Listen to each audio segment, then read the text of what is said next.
A woman stands alone on a frozen train platform, publicly rejected by the man who promised her everything. The entire town watches her humiliation. But when a widowed carpenter offers her shelter, nobody realizes this act of kindness will ignite a battle that forces him to choose between the ranch he's dreamed of rebuilding and the woman who brought his broken family back to life. One decision, one brutal confrontation in the snow, and a price so high it will leave the whole town speechless.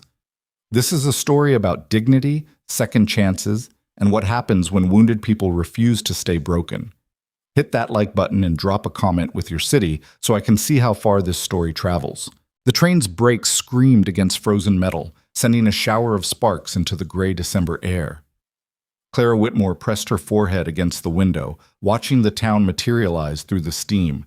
Wooden buildings lined up like crooked teeth, smoke rising from chimneys, and a platform crowded with people bundled against the cold. Her hands wouldn't stop shaking. She'd been traveling for 8 days. 8 days of rattling tracks, stale bread, and sleeping upright in her seat because she couldn't afford a berth. 8 days rehearsing what she'd say when she finally saw him. Thomas Garrett. The man who wrote her 17 letters. The man who promised her a home. The train lurched to a stop. Clara stood, smoothing wrinkles from a dress she'd washed 3 times in station bathrooms along the way. Her suitcase felt heavier than it had in Philadelphia. Everything she owned was inside it. 2 dresses, a coat her sister had mended twice, a photograph of her parents, and a small wooden box containing the letters that had convinced her to leave everything behind. The conductor opened the door. Cold air slammed into the car. "Ridgemont Station," he called. "End of the line." Clara stepped onto the platform, boots crunching against packed snow. The crowd shifted, faces turning toward her with the casual curiosity people reserve for strangers in small towns. She scanned them quickly, searching for the man from the photograph. Tall, dark hair, serious expression. She didn't see him. But then the crowd parted. A man stood near the station house wearing a heavy coat and a hat pulled low. He was watching her. For a moment, relief flooded through her chest. She started forward, pulling her suitcase. He didn't move. Clara stopped about 10 feet away. Something was wrong. His face looked different from the photograph. Harder. His mouth was set in a tight line. "Thomas?" Her voice came out smaller than she'd intended. He glanced at the people around them, then back at her. "You're Clara Whitmore." It wasn't a question. "Yes." She tried to smile. I got your last letter. You said to come before Christmas, that I changed my mind." The words hit her like a physical blow. Around them, the casual chatter on the platform died. People were listening now, openly staring. Clara's throat went dry. "I don't understand." Thomas shifted his weight, looking everywhere except at her face. "I sent those letters months ago. Things change. I found someone else. Someone from here. Someone I actually know." The suitcase handle slipped from her fingers. It hit the platform with a dull thud. "You asked me to come," she whispered. "You sent money for the ticket. You said—" "I said a lot of things." His voice was flat, almost bored. "Look, I'm sorry you wasted your time, but I can't marry you. I never should have written to you in the first place. It was a mistake." Someone in the crowd laughed. A short, sharp sound quickly stifled. Clara felt her face burning despite the cold. Every eye on the platform was fixed on her. She could feel their judgment, their pity, their satisfaction at watching someone else's humiliation. "What am I supposed to do?" The question escaped before she could stop it. Thomas shrugged. "That's not my problem. There's a boarding house on Main Street. Maybe they have a room." He touched the brim of his hat in a mockery of politeness. "Good luck." He turned and walked away. Just like that. Clara stood frozen, watching him disappear into the crowd. The whispers started immediately, women leaning close to each other, men shaking their heads, voices rising and falling in speculation. Poor thing, what was she thinking? Came all this way for nothing. She must be desperate. Her chest felt like it was caving in. 8 days on a train. Every dollar she'd saved, the job she'd left, the apartment she'd given up, the friends who'd warned her this was foolish. All of it crashed down on her at once, and she couldn't breathe. "Don't cry, don't cry. Don't give them that. She bent to pick up her suitcase. Her hands were shaking so badly she almost dropped it again. The platform blurred. No. She blinked hard, forcing her vision clear. She would not cry in front of these people. Gripping the suitcase handle with both hands, Clara turned away from the tracks. She had no idea where she was going. The boarding house, maybe? If they take her. If she had enough money left. The crowd parted slowly, people stepping aside but not looking away. She walked through them with her head up, even though every step felt like moving through deep water. She made it halfway across the platform before a voice stopped her. "Miss?" Clara turned. A man stood a few yards away, separate from the crowd. He was tall, broad across the shoulders, with dark hair showing gray at the temples, and lines around his eyes that suggested he smiled less than he used to.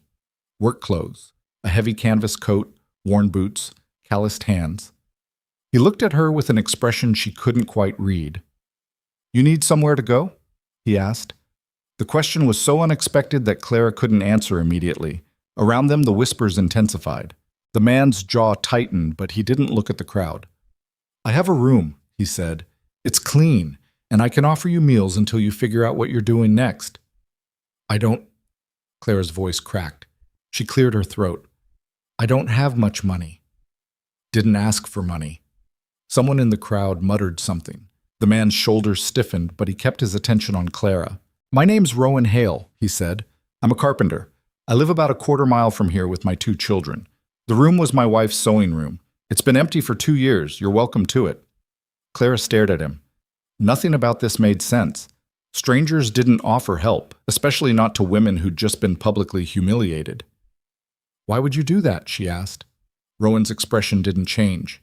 "Because nobody else is going to." The simple honesty of it hit her harder than Thomas's rejection. She looked at this man, this stranger, and saw something in his face that she recognized. Exhaustion, the kind that came from carrying too much for too long. "I don't want charity," she said quietly. "Then help around the house," Rowan replied. "Cook if you know how. Keep the place clean. Watch the kids when I'm working. That's fair trade for room and board." It was more than fair. It was generous to the point of being suspicious. But Clara was out of options, and they both knew it. She nodded. "All right." Rowan picked up her suitcase before she could protest. "This way." They walked off the platform together, through the staring crowd and onto the main street. Clara kept her eyes forward, refusing to look at anyone. Behind them, the whispers erupted into full conversations. Rowan Hale taking in a stranger? That woman's got some nerve. Wonder what his children will think. This won't end well. Clara heard every word. She suspected Rowan did too, from the set of his shoulders. But neither of them acknowledged it. They walked in silence through the town. Ridgemont was smaller than Clara had expected.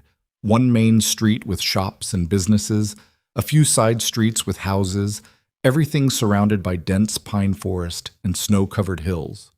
The buildings looked tired, paint peeling and wood-weathered gray. It was the kind of place people came to work, not to stay. Rowan's cabin appeared at the edge of town, where the road turned to dirt and trees pressed in close. It was simple: log construction, a stone chimney, a small porch. Smoke rose from the chimney in a thin gray line. Rowan climbed the porch steps and opened the door. "Eli? Nora? We have a guest." Clara stepped inside. The interior was dim and cluttered in the way of houses where people lived but didn't have time to care. Dishes stacked in the sink, boots scattered by the door, a coat thrown over a chair instead of hung up. But it was warm, heat radiating from a potbelly stove in the corner, and it smelled like wood smoke and coffee. 2 children stood near the kitchen table. The boy was about 12, all angles and suspicion. He had his father's dark hair and a mouth that looked like it forgot how to smile. The girl was younger, maybe 6, with tangled blonde hair and enormous eyes that fixed on Clara with immediate curiosity. "This is Clara Whitmore," Rowan said, setting down the suitcase. "She's going to stay with us for a while. Clara, this is Eli and Nora." Eli's expression went carefully blank. "Where's she sleeping?" "Your mother's sewing room." Something flashed across the boy's face. Anger, maybe, or grief. It was gone too quickly for Clara to be sure. Nora, meanwhile, had edged closer. "Are you going to live here forever?" "Nora," Rowan's voice held a warning. "I'm just staying temporarily," Clara said, trying to keep her voice gentle. until I figure out my next step." The little girl considered this. "Do you know how to make pancakes?" Despite everything, Clara almost smiled. "I do." "Papa burns them." "I do not burn them," Rowan protested. "They're just crispy." "They're black," Eli muttered. It was the most normal exchange Clara had heard all day. Something in her chest loosened slightly. Rowan showed her to the sewing room, a small space with a narrow bed, a dresser, and a window overlooking the forest. The bed was made, but everything else had a layer of dust that spoke of long neglect. "I'll leave you to settle in," Rowan said from the doorway.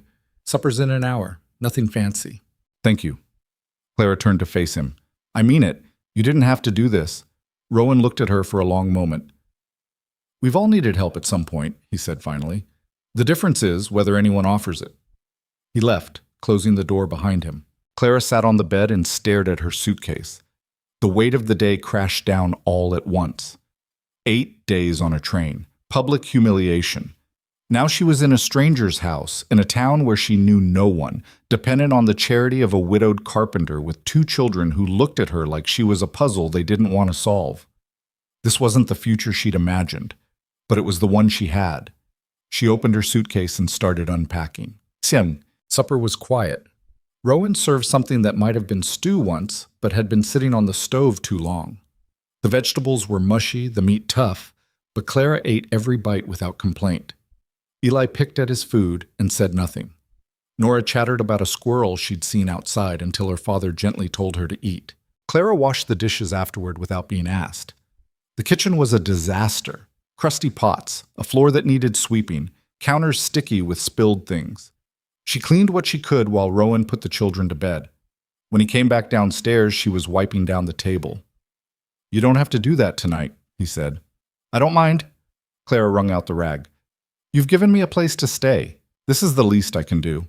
Rowan pulled out a chair and sat, fatigue showing in the way his shoulders slumped. "The town's going to talk," he said bluntly, "about you being here, about me taking you in. It won't be kind." Clara set down the rag. "I'm used to that. Still, you should know what you're walking into." She sat across from him. "Why did you offer to help me?" Rowan was quiet for a moment, fingers tracing the grain of the wooden table. 2 years ago, my wife got sick, fever. She was gone in 3 days. The whole town showed up for the funeral.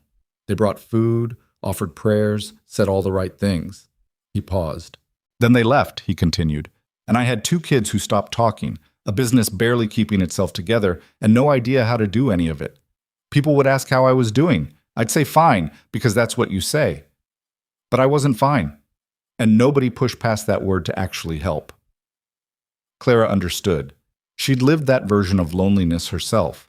"When I saw you on that platform," Rowan said, "all I could think was, here's someone who needs help, and everyone's just watching, like it's entertainment." He met her eyes. "I'm tired of watching." The honesty in his voice made Clara's throat tight. "Your children don't want me here," she said quietly. "They don't know what they want. They've been surviving, not living. Maybe you being here will change that. Maybe it won't. But either way, you've got a place to stay as long as you need it." It was more grace than Clara had received in years. "Thank you," she whispered. Rowan stood. "Get some rest. Tomorrow will be easier." It wasn't, though. The next morning, Clara woke to find Nora sitting on the floor outside her door, playing with a rag doll that had seen better days. The girl looked up when Clara emerged. "Papa's already working," Nora announced. "Eli's supposed to watch me, but he's reading." Clara found Eli in the main room, sprawled on a chair with a battered book. He glanced up when she entered, then deliberately looked back down. "Your father left you in charge of your sister?" Clara asked. "She's fine." "She's 6. Eli turned a page. "She knows not to do anything stupid." Clara counted to 5 in her head. "What would you normally have for breakfast?" "Whatever we can find." She checked the kitchen. There was flour, some eggs that might still be good, a bit of milk. The pantry was depressing, mostly empty jars and a sack of potatoes going soft. Clara rolled up her sleeves and got to work. An hour later, she'd produced pancakes, scrambled eggs, and something resembling breakfast. She called the children to the table. Nora came running immediately. Eli took his time, but he came. They ate in silence. Nora demolished her food with enthusiasm. Eli ate more slowly, but he cleaned his plate. Papa never makes this much food, Nora said, mouth full. Don't talk with your mouth full, Clara said automatically. Nora swallowed. Why not? Because it's not polite. Papa doesn't care. Clara looked at Eli, who was watching her with an expression she couldn't read. Your father has a lot on his mind, she said carefully. Sometimes things slip. Mama used to care about that stuff, Nora said, suddenly serious. She said manners mattered. The room went very quiet. Eli stood abruptly. I'm going out. Your father said, Clara started. I don't care what he said. Eli grabbed his coat. You're not my mother. You don't get to tell me what to do. He slammed the door behind him. Nora looked at Clara with wide eyes. He's always like that. It's all right, Clara said, though her hands were shaking slightly. He's angry. He has a right to be. Are you angry? The question caught Clara off guard. She looked at this little girl with tangled hair and a dirty dress and felt something crack open in her chest. Sometimes, Clara admitted, but not at you. Nora considered this. Then she climbed down from her chair and disappeared into another room. She came back carrying a brush. Can you fix my hair? She asked. Eli tries, but he pulls too hard. Clara took the brush. Come here. Nora sat on the floor between Clara's knees, and Clara began working through the tangles. The girl winced a few times, but didn't complain. Slowly, carefully, Clara brushed until Nora's hair lay smooth and golden down her back. There, Clara said softly. Beautiful. Nora touched her hair wonderingly. Then she turned and wrapped her arms around Clara's legs in a sudden, fierce hug. Clara froze. The little girl held on for a long moment before letting go and running off to play. Clara sat in the quiet kitchen, staring at her shaking hands, and tried not to think about how much that small gesture had meant. The days developed a rhythm. Rowan left early to work on whatever carpentry jobs he could find. Clara took care of the house, cooking, cleaning, mending clothes that had been neglected too long. Nora followed her everywhere, chattering constantly and helping in the way 6-year-olds help, which is to say, she mostly got in the way. Eli disappeared for hours at a time, coming back silent and defensive. Clara learned the house's patterns, the leak in the roof above the pantry, the way the front door stuck unless you lifted it while turning the handle, which floorboards creaked, where Rowan kept his tools, the children's routines and habits. She also learned the town. The first time she walked to the general store, conversation stopped when she entered. Women looked her over with expressions ranging from pity to disdain. The shopkeeper was polite but distant, taking her money without meeting her eyes. On her way out, she heard someone mutter, "Living in that house, shameless." Clara kept walking. It happened everywhere. At the butcher shop, the post office, walking down the street.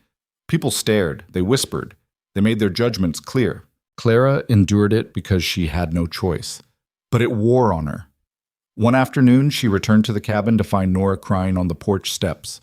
The little girl's dress was torn, her face streaked with tears. Clara dropped the basket she was carrying and knelt. What happened? The girls at school, Nora sobbed. They said mean things. They said you're a bad lady and Papa's stupid for letting you stay. White-hot anger flooded through Clara. She pulled Nora close. Listen to me. What they said isn't true. You understand? Nora nodded against her shoulder. Some people are cruel because they're unhappy, Clara said quietly. And they try to make everyone else unhappy too, but you don't have to listen to them. But what if they're right? Clara pulled back to look at Nora's face. Do you think I'm a bad person? Nora shook her head vehemently. Then that's what matters. Clara wiped the tears from Nora's cheeks.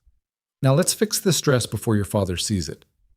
They were sitting on the porch, Clara stitching the torn fabric, when Eli came around the corner. He stopped short, seeing his sister's blotchy face. What happened? His voice was sharp. Nothing, Nora said quickly. Eli looked at Clara. What happened? Clara finished the stitch before answering. Some children at school said unkind things. It's handled. What did they say? It doesn't matter. Yes, it does. Eli's hands were clenched into fists. Was it about you being here? Clara met his eyes. Yes. For a moment she thought he might say something cruel himself, might agree with those children, might tell her this was all her fault. Instead, he turned and walked away.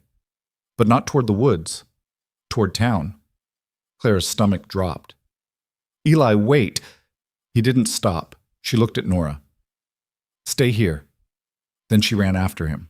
By the time Clara caught up, Eli was standing in front of the schoolhouse, confronting a group of older children. Clara couldn't hear what was being said, but the body language was clear. The other kids were laughing. Eli's entire frame was rigid with anger. Then one of the boys shoved him. Eli swung. Clara reached them as chaos erupted, children yelling, fists flying, bodies hitting the ground. She grabbed Eli's arm and pulled him back with strength she didn't know she had. That's enough! Eli struggled against her grip. Let go. No, Clara held on. This isn't helping. They called you a whore. The word hung in the air. The other children went silent. Clara felt like she'd been slapped, but she didn't let go of Eli. Come on, she said quietly. We're going home. She half dragged him away from the schoolhouse. He fought her for the first block, then went limp with exhaustion. They walked back in heavy silence. At the cabin, Clara sat him down and checked his face. His lip was split, and a bruise was already forming under his eye. You're going to have a shiner, she said. I don't care. Clara got a cloth and dampened it. This is going to sting. He flinched when she pressed it to his lip, but didn't pull away. I didn't ask you to defend me, Clara said. I know. Then why did you? Eli was quiet for a long time. Because they were wrong, he said finally. You're not what they said. You're not like that. Something in Clara's chest broke open. She cupped Eli's bruised face gently. Thank you, she whispered. But you can't fight every person who says something cruel. You'll spend your whole life fighting. Then what am I supposed to do? Survive it, like I do. Eli looked at her with eyes too old for his age. That's a terrible answer. Clara almost laughed. I know. When Rowan came home an hour later and saw Eli's face, his expression went dark. But before he could say anything, Eli spoke. I started it, he said. Clara tried to stop me. It's not her fault. Rowan looked between them. What happened? Eli told him. The children at school, the insults, the fight. Rowan listened without interrupting. When Eli finished, Rowan sighed. Go clean up for supper. After Eli left, Rowan turned to Clara. I'm sorry, he said. I knew there'd be talk, but I didn't think... It's not your responsibility to protect me from people's opinions, Clara interrupted. Maybe not. But it is my responsibility to make sure my children understand what's right. He paused. Eli stood up for you. That tells me something. It tells me he's going to get hurt defending someone who isn't worth it. Don't say that. The sharpness in his voice startled her. Rowan stepped closer. You've been here 2 weeks. In that time, this house has felt more like a home than it has in 2 years. My children are eating regular meals. The place is clean. Nora laughs again. And Eli... He shook his head. Eli hasn't cared about anything in so long. I'd forgotten what it looked like when he did. Clara couldn't meet his eyes. You're worth defending, Rowan said quietly. Don't ever think otherwise. He left her standing in the kitchen, trying to remember the last time anyone had said something like that to her. Winter deepened. Snow piled higher. The temperature dropped. The cabin felt smaller, everyone pressed together by necessity and proximity. Clara settled into the strange reality of her situation. She wasn't family, but she wasn't a stranger anymore either. She existed in the space between useful but temporary, needed but not quite belonging. Except slowly, in ways she couldn't name, that was changing. Nora started calling her Miss Clara instead of just her name. The girl would climb into Clara's lap in the evenings, asking for stories or just sitting quietly while Clara mended clothes. Eli thawed more slowly, but he thawed. He started helping with chores without being asked. Brought in extra firewood, fixed things around the house that had been broken for months. And sometimes, not often, but sometimes, he'd sit at the kitchen table while Clara cooked and just talk. About school, about his mother, about the ranch his father used to dream about. He wanted to rebuild it, Eli said one afternoon, before Mama died. He had plans, drawings. He was going to raise horses. What stopped him? Clara asked. Eli shrugged. Everything costs money, and after Mama, he just gave up, I guess. Sold off everything except the cabin and a few acres. Said it was more practical. Clara heard what he didn't say. Practical meant without hope. Rowan himself was harder to read. He worked long hours, came home exhausted, and spent his evenings in quiet companionship that felt comfortable but undefined. Sometimes Clara would catch him watching her when she was braiding Nora's hair or laughing at something Eli said, or just moving around the kitchen. He'd look away quickly, but not before she saw something in his expression she couldn't interpret. One night, Clara woke to sounds from the main room. She pulled on her robe and found Rowan sitting by the stove, staring into the embers. "Couldn't sleep?" she asked softly. He looked up, startled. "Didn't mean to wake you." "You didn't." Clara sat in the chair across from him. "What's wrong?" Rowan was quiet for a long time. "It's been 2 years," he said finally. 2 years since Anne died. And most days I'm fine. I get up, I work, I take care of the kids. I function." He paused. "But then there are nights like this where I just—" He stopped, shaking his head. "I miss her. I miss having someone to talk to. Someone who understood the weight of all this." Clara's throat tightened. "I'm sorry." "Don't be." Rowan looked at her. "Having you here has helped. More than you know. The kids are happier. The house feels alive again.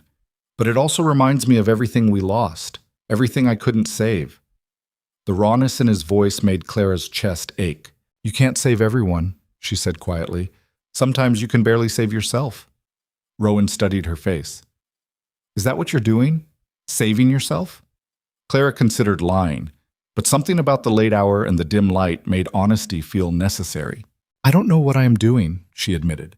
"I came here believing in a future that turned out to be a lie. And now I'm living in someone else's house, taking care of someone else's children, and pretending this is temporary when I have nowhere else to go." "Do you want to leave?" The question startled her. "No," Clara said, and meant it. "But I can't stay forever." "Why not?" "Because this wasn't her family. Because she was an outsider. Because eventually Rowan would meet someone else, someone appropriate, and Clara would have to leave anyway. But she didn't say any of that." "It wouldn't be fair to you," she said instead. Rowan leaned forward. "What if I told you I don't want you to leave? What if I said having you here is the best thing that's happened to this family in 2 years? Clara's heart was pounding. "Rowan—" "I'm not asking for anything," he said quickly. "I'm just saying you have a place here, for as long as you want it." They sat in silence, the weight of unspoken things hanging between them. Finally, Clara stood. "Get some sleep," she said softly. "Tomorrow's another day." As she walked back to her room, she heard Rowan whisper behind her, "Thank you, Clara." She closed her door and leaned against it, trying to calm her racing thoughts. This was dangerous territory. She was already too attached to these children, too comfortable in this house, too aware of the man who'd given her shelter when nobody else would. But she couldn't make herself regret it. Not anymore. Spring was still weeks away when everything changed. Clara was at the general store buying supplies when she felt eyes on her. She turned to find a woman staring, well-dressed, blonde hair, pinned elaborately, the kind of woman who commanded attention. The woman approached. "You're Clara Whitmore." It wasn't a question. "Yes," Clara said warily. "I'm Margaret Garrett." The woman's smile was cold. "Thomas's wife." The bottom dropped out of Clara's stomach. Margaret looked her over slowly, deliberately. "I wanted to see for myself what kind of woman throws herself at a promised man, what kind of woman has so little dignity." Every person in the store had gone silent. Clara forced herself to stay calm. "If you'll excuse me, Thomas told me all about you," Margaret continued. "How desperate you were, how pathetic, coming all this way for a man who never really wanted you." The words were designed to wound. They did. But Clara had survived worse. "Your husband is the one who invited me," Clara said quietly. "Perhaps you should have this conversation with him." Margaret's expression hardened. "Stay away from my husband. If I see you anywhere near him—" "I have no interest in your husband," Clara interrupted. "I assure you, he made his feelings perfectly clear." She pushed past Margaret and walked out of the store, head high, ignoring the stares and whispers that erupted behind her. But her hands were shaking. She made it 3 blocks before she had to stop, leaning against a building to catch her breath. The humiliation felt fresh all over again. the rejection, the shame, the reminder that in this town she would always be the woman who got left on the platform. "Miss Clara?" Clara looked up to find Nora standing there with Eli behind her. The children must have been coming from school. "Are you all right?" Eli asked, concerned. Clara straightened quickly. "I'm fine, just needed a moment." But Nora had already noticed her shaking hands. The little girl reached out and took one, holding it tightly. "Someone was mean to you," Nora said with 6-year-old certainty. Clara managed a weak smile. "Nothing I can't handle." Eli's jaw tightened. He looked toward the general store, then back at Clara. "Was it her? Margaret Garrett?" "It doesn't matter." "Yes, it does." Eli's voice was fierce. "She has no right." "Eli." Clara squeezed Nora's hand gently. "Let it go." But she could see him filing this away, adding it to his growing list of grievances against the town. They walked home together, Nora chattering about school while Eli stayed quiet and watchful. Clara tried to shake off the encounter, but Margaret's words kept echoing. Desperate, pathetic. Never really wanted you. That night at supper, Rowan noticed her distraction immediately. "What happened?" he asked after the children had gone to bed. Clara considered lying again, but she was tired of pretending. "I met Margaret Garrett today," she said. "Thomas's wife. She made her feelings about my presence in this town very clear." Rowan's expression darkened. "What did she say?" "Nothing I haven't heard before." Clara stood to clear the dishes. "It doesn't matter." "Clara." Rowan caught her wrist gently. "It matters to me." She looked at his hand on her arm, at the calluses and scars from years of carpentry work, and felt something shift inside her. "I'm tired," she admitted. "I'm tired of being judged for something that wasn't even my fault. I'm tired of people treating me like I'm shameful. I'm tired of—" Her voice cracked. "I'm just tired." Rowan stood, still holding her wrist. "Then stay," he said quietly. "Stop thinking about what other people want and think about what you want." "I don't know what I want." "Yes, you do." His thumb brushed across her pulse point. "You're just afraid to admit it." The air between them felt charged, dangerous. Clara pulled her hand back carefully. "I should go to bed." She left him standing in the kitchen and closed herself in her room, heart pounding, because he was right. She did know what she wanted. She wanted to stay in this house with these children and this man who looked at her like she mattered. She wanted to stop feeling like a temporary guest and start feeling like she belonged. She wanted a future that wasn't defined by the man who rejected her. But wanting something and having the right to want it were different things. And Clara had learned long ago that wanting was dangerous. Still, that night, she lay awake and let herself imagine a different future. One where she stayed, where the children called her something other than Miss Clara, where Rowan's careful touches meant something more than kindness. It was a dangerous dream. But for the first time in a very long time, Clara let herself dream it anyway. The dream ended 3 days later when Clara found Nora sitting on the kitchen floor, crying into her hands. It was early morning. Rowan had already left for a job 2 towns over. Eli was still asleep. Clara had come downstairs to start breakfast and found the little girl huddled against the cabinet, shoulders shaking. Clara dropped to her knees beside her. "Nora? What's wrong? Are you hurt?" Nora shook her head but wouldn't look up. "Talk to me, sweetheart." The word slipped out before Clara could stop it. She'd never called Nora that before. Never let herself cross that line. Nora's crying intensified. "I had a bad dream." Clara's heart clenched. "About what?" "You left." Nora's voice was muffled against her hands.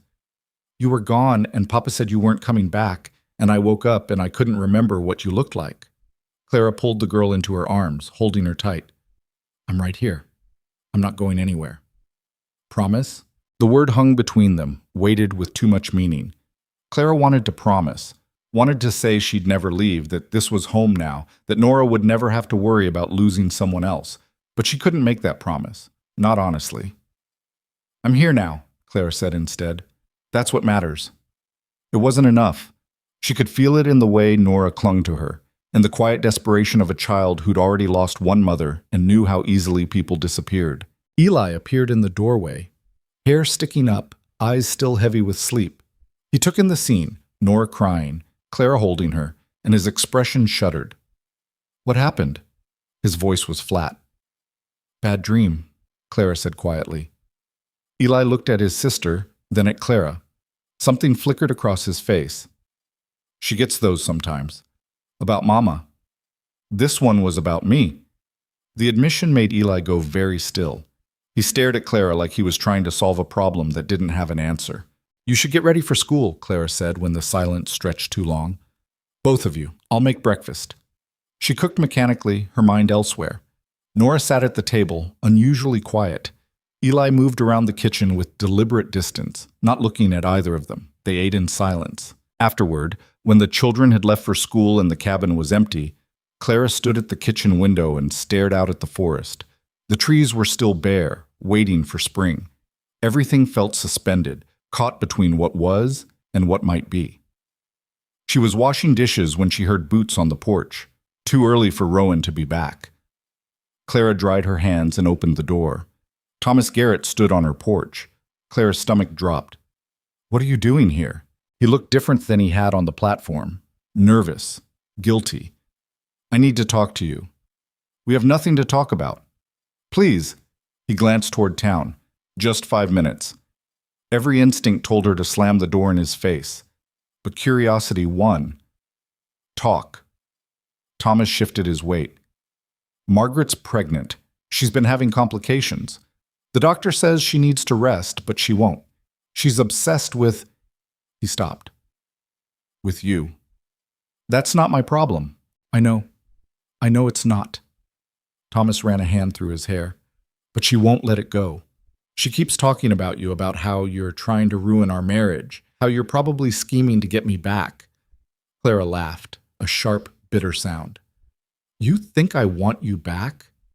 No, but Margaret does, and she's making herself sick over it. Again, Clara said coldly, not my problem. Thomas's jaw tightened. I'm asking you to leave town. Go somewhere else. Start over somewhere that isn't here. The audacity of it took Clara's breath away. You invited me here. You rejected me publicly, and now you want me to leave because your wife is upset? I'll pay for your ticket anywhere you want to go. I'll even give you extra to get settled. Get off this porch. Clara, get off this porch. Her voice shook with rage. Before I make you. Thomas stepped back, hands raised. I'm trying to do the right thing. You abandoned me in a strange town with no money and no prospects. You humiliated me in front of everyone. And now you have the nerve to ask me to leave because your wife can't handle her own insecurity? Clara's hands were clenched into fists. You've done enough. Stay away from me. Stay away from this house. If I see you near here again, I'll tell everyone in town exactly what kind of man you are. They already know what kind of woman you are, Thomas shot back, anger finally breaking through. Living here, with him. Everyone knows what you're doing. Clara slammed the door in his face. She stood there, shaking, listening to his footsteps retreat. Then she sank down against the door and tried to breathe. This was never going to end.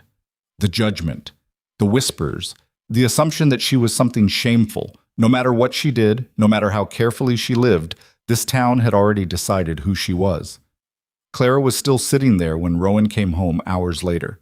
He took one look at her face and set down his tools. What happened? She told him everything. Thomas's visit, the demand that she leave, the implications about her character. Rowan's expression went dark. He came here? To my house? It doesn't matter. The hell it doesn't. Rowan grabbed his coat. Clara stood quickly. Where are you going? To have a conversation with Thomas Garrett. No. Clara caught his arm. Don't. It'll just make things worse. Worse than him showing up here and threatening you? He didn't threaten me. He just... Clara stopped. He reminded me that I don't belong here. Rowan turned to face her fully. Is that what you think? That you don't belong here? I don't know what I think anymore. He was standing too close. Clara could see the muscle jumping in his jaw, the frustration in his eyes. You belong here, Rowan said quietly. In this house, with us. And anyone who says different can answer to me. You can't fight the whole town. Watch me. The intensity in his voice made Clara's breath catch. For a moment, they just stared at each other. Then Rowan stepped back. I need to pick up the kids from school." He left without another word. Clara sank into a chair and put her head in her hands. Everything was spiraling. She'd come here with nothing, built something fragile and temporary, and now it was all threatening to collapse. When Rowan returned with the children, Nora ran straight to Clara and wrapped her arms around her waist. "You're still here," the girl said, relief clear in her voice. "Of course I'm still here." Eli hung back, watching, always watching. That night at supper, the tension was thick enough to cut. Nobody talked. Nora pushed her food around her plate. Eli ate quickly and excused himself. Rowan barely touched his meal. After the children went to bed, Clara started cleaning up. Rowan stopped her. "Leave it," he said. "Sit down. We need to talk." Clara's heart sank. This was it. He was going to ask her to leave, tell her that the situation had become too complicated, that his children were getting too attached, that the town's judgment was affecting his business. She sat. Rowan sat across from her, fingers laced together on the table. "I've been thinking about what you said, about not belonging." "Rowan, let me finish." He took a breath.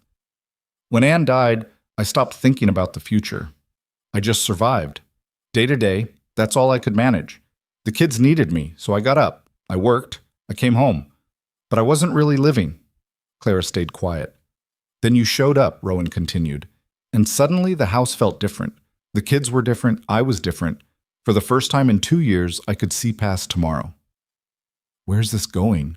Clara asked softly. Rowan met her eyes. "I'm saying I don't want you to feel like you don't belong. Because you do. Not as a guest. Not as someone who's just passing through." The air felt too thin. "What are you asking me?" Clara whispered. "I'm not asking anything. Not yet." Rowan's voice was careful. "But I need you to know that if you want to stay permanently, there's a place for you here, as part of this family." Clara's throat closed up. The town would never accept that. "I don't care what the town accepts. Your children, my children need stability. They need someone who cares about them. They need you." "They need a mother," Clara said, "not a stranger who showed up 3 months ago." "You stopped being a stranger weeks ago." Rowan leaned forward. "Nora follows you everywhere." She smiles again. She laughs. "And Eli, he defends you. He fights for you. He hasn't cared about anything in so long, Clara, but he cares about you." Tears burned behind Clara's eyes. "I can't replace their mother." "I'm not asking you to replace anyone. I'm asking if you want to build something new." The weight of it pressed down on Clara's chest. This man was offering her everything she'd dreamed about during those long nights alone in her room. A home, a family, a future.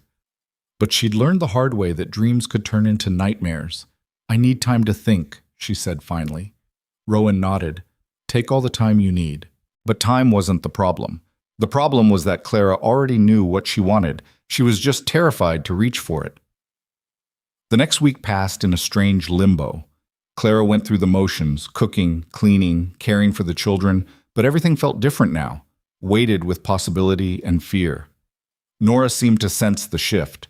She became clingy, following Clara from room to room, asking questions that had no good answers. "Are you going to stay forever?" she asked one afternoon while Clara was folding laundry. "I don't know, sweetheart. But you want to, right?" Clara looked at this little girl with tangled blonde hair and enormous eyes, and her heart broke a little. "It's complicated. That's what Papa says when he doesn't want to tell me something." Despite everything, Clara smiled. "Your father is a smart man." "He likes you," Nora said matter-of-factly. "I can tell." "Nora, he looks at you different than he looks at other ladies, and he smiles more when you're here." Clara set down the shirt she was folding. "Have there been other ladies?" "No, that's why it's special." Nora climbed onto the bed beside the laundry pile. "I think he wants you to be my new mama." The casual way she said it nearly undid Clara completely. "Your papa hasn't said anything like that," Clara managed. "He will." Nora picked up a sock and tried to fold it. "And when he does, you should say yes." "Why?" Nora looked at her like the answer was obvious. "Because we need you, and I think you need us too." Out of the mouths of children. Clara pulled Nora into a hug, blinking back tears. You're very wise for 6 years old. I know, Nora said seriously. That night, Clara lay awake trying to sort through her tangled thoughts. She wanted to stay. She wanted this family. But wanting something didn't make it right. What if she stayed and it didn't work? What if the children grew to resent her? What if Rowan realized he'd made a mistake? What if... A soft knock on her door interrupted the spiral. Clara? Eli's voice. You awake? She opened the door. Eli stood in the hallway, barefoot and uncertain. Can I talk to you? He asked. Of course. Come in. Eli sat on the edge of her bed, hands clasped between his knees. Clara pulled her robe tighter and sat in the chair by the window. I heard Papa talking to you, Eli said. Last week, about you staying. Clara's heart sank. Eli, I know I haven't been nice to you. When you first got here, I mean. I was awful. You were grieving. I was scared. Eli looked up, and Clara saw fear naked in his face. Scared that if I let myself like you, you'd leave. Like Mama left. Like everyone leaves. Clara moved to sit beside him. Your mother didn't want to leave you. I know. But she did anyway. And then you showed up and Nora liked you right away. But I kept waiting for you to disappoint us. To prove that getting attached was stupid. Eli's voice cracked. But you never did. You just stayed. And now I'm more scared than I was before. Scared of what? That you'll leave now. That something will happen and you'll go away and it'll hurt worse because I let myself care. Clara's throat tightened. I can't promise nothing will ever happen. Life doesn't work that way. But you could promise to try, to want to stay. It was a simple request, and terrifying in its honesty. Clara took Eli's hand. I want to stay, she said quietly. I want to be here with you and Nora and your father. I'm just scared too. Of what? That I'm not enough, that I'll let you down, that I'm making a mistake. Eli squeezed her hand. You're already enough. You've been enough since the day you got here. You just have to decide to believe it. When had this 12-year-old boy become so wise? Clara pulled him into a hug. Eli resisted for half a second, then hugged her back fiercely. I don't want you to go, he whispered. I don't want to go either. They stayed like that for a long moment. When Eli finally pulled back, his eyes were red, but his expression was clearer. You should tell Papa, he said. Tell him what? That you're staying. He's been walking around like he's waiting for bad news. It's annoying. Clara laughed despite herself. I'll talk to him. Good. Eli stood. And Clara, for what it's worth, I think you'd make a good mom. He left before she could respond. Clara sat in the dark, tears streaming down her face, and let herself feel everything she'd been holding back. Fear, hope, love for these children who'd somehow become hers without her noticing, and something deeper, more complicated, for the man who'd given her a second chance when nobody else would. She'd spent so long protecting herself from disappointment that she'd forgotten how to let people in. But these three people, Rowan, Eli, Nora, had slipped past her defenses anyway. The question wasn't whether she wanted to stay. The question was whether she was brave enough to try. Clara got up and looked at herself in the small mirror above the dresser. She looked tired, older than her 26 years, but there was something different in her eyes. Hope. She was going to do it. She was going to tell Rowan yes, tomorrow. She'd tell him tomorrow. But tomorrow came with its own problems. Clara was at the general store when she overheard two women talking. Did you hear? Margaret Garrett lost the baby. Clara's blood went cold. No, when? Last night. She's devastated, poor thing. Thomas is beside himself. I heard she'd been making herself sick, obsessing over that woman living with Rowan Hale. Well, maybe now she'll have peace, though I can't imagine losing a child like that. Clara left without buying anything. Her hands were shaking so badly she could barely walk straight. This wasn't her fault. She knew it wasn't her fault. But the town wouldn't see it that way. They'd say her presence had stressed Margaret, that she'd caused this somehow. She made it halfway home before she ran into Thomas. He looked destroyed, unshaven, eyes red. When he saw her, something in his expression hardened. You, he said. Clara stopped. I'm sorry about Margaret, about the baby. Sorry, Thomas laughed, a broken, bitter sound. You're sorry, like that means anything. Thomas, she was obsessed with you, couldn't sleep, couldn't eat. The doctor said she needed to rest, but she couldn't stop thinking about you being here, about people talking, about... His voice broke. And now my baby is dead. People were starting to notice, starting to watch. I never wanted any of this, Clara said quietly. But you got it anyway, didn't you? You got a nice house, a ready-made family, while my wife is at home grieving. That's not fair. Fair? Thomas stepped closer. You want to talk about fair? I made a mistake writing to you. I admit that. But you could have left. You could have gone anywhere. Instead, you stayed here, rubbing it in everyone's face, playing house with Rowan Hale while my wife fell apart. Clara felt like she'd been slapped. I'm not responsible for your marriage. You're responsible for this. Thomas's voice rose. Margaret would still be pregnant if you'd left when I asked. Our baby would still be alive. The accusation hung in the air. Clara saw the crowd forming, saw the way people were looking at her, judging, blaming. I'm sorry for your loss, she said again, voice shaking, but I didn't cause it. She walked away before he could respond, before the tears could fall, before she completely fell apart. By the time she reached the cabin, the story had already spread. Rowan was waiting on the porch. One look at his face told her he'd heard. It's not true, Clara said immediately. Whatever they're saying, I know it's not true. Rowan came down the steps. But the town doesn't care about truth. They're going to blame me. Let them. Rowan, this is serious. Your business.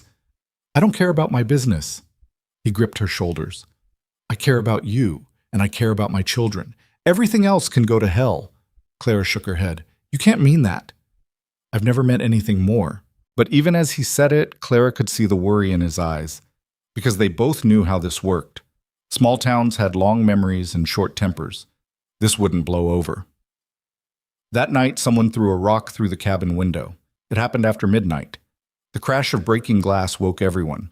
Clara ran out to find Rowan and Eli in the main room, staring at the shattered window and the rock on the floor. Nora appeared in her nightgown, eyes wide with fear. What happened? Nothing, baby. Rowan scooped her up. Go back to bed. But now, Nora. Eli took his sister back to her room while Rowan examined the window. This is my fault, Clara said. Rowan picked up the rock. There was a piece of paper wrapped around it, held with string. He untied it and read. His expression went cold. What does it say?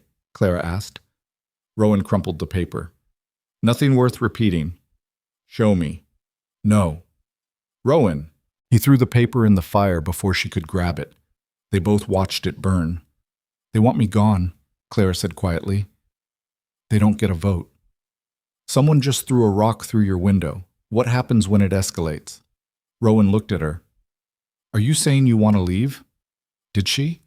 It would be easier, safer. She could disappear, find another town, start over somewhere nobody knew her story. But then she thought about Nora's face when she woke from nightmares, about Eli finally opening up, about the way Rowan looked at her like she mattered. No, Clara said, I don't want to leave. Then we deal with it. But dealing with it proved harder than either of them expected. The next day, Rowan's biggest client canceled a job. The day after that, another client followed.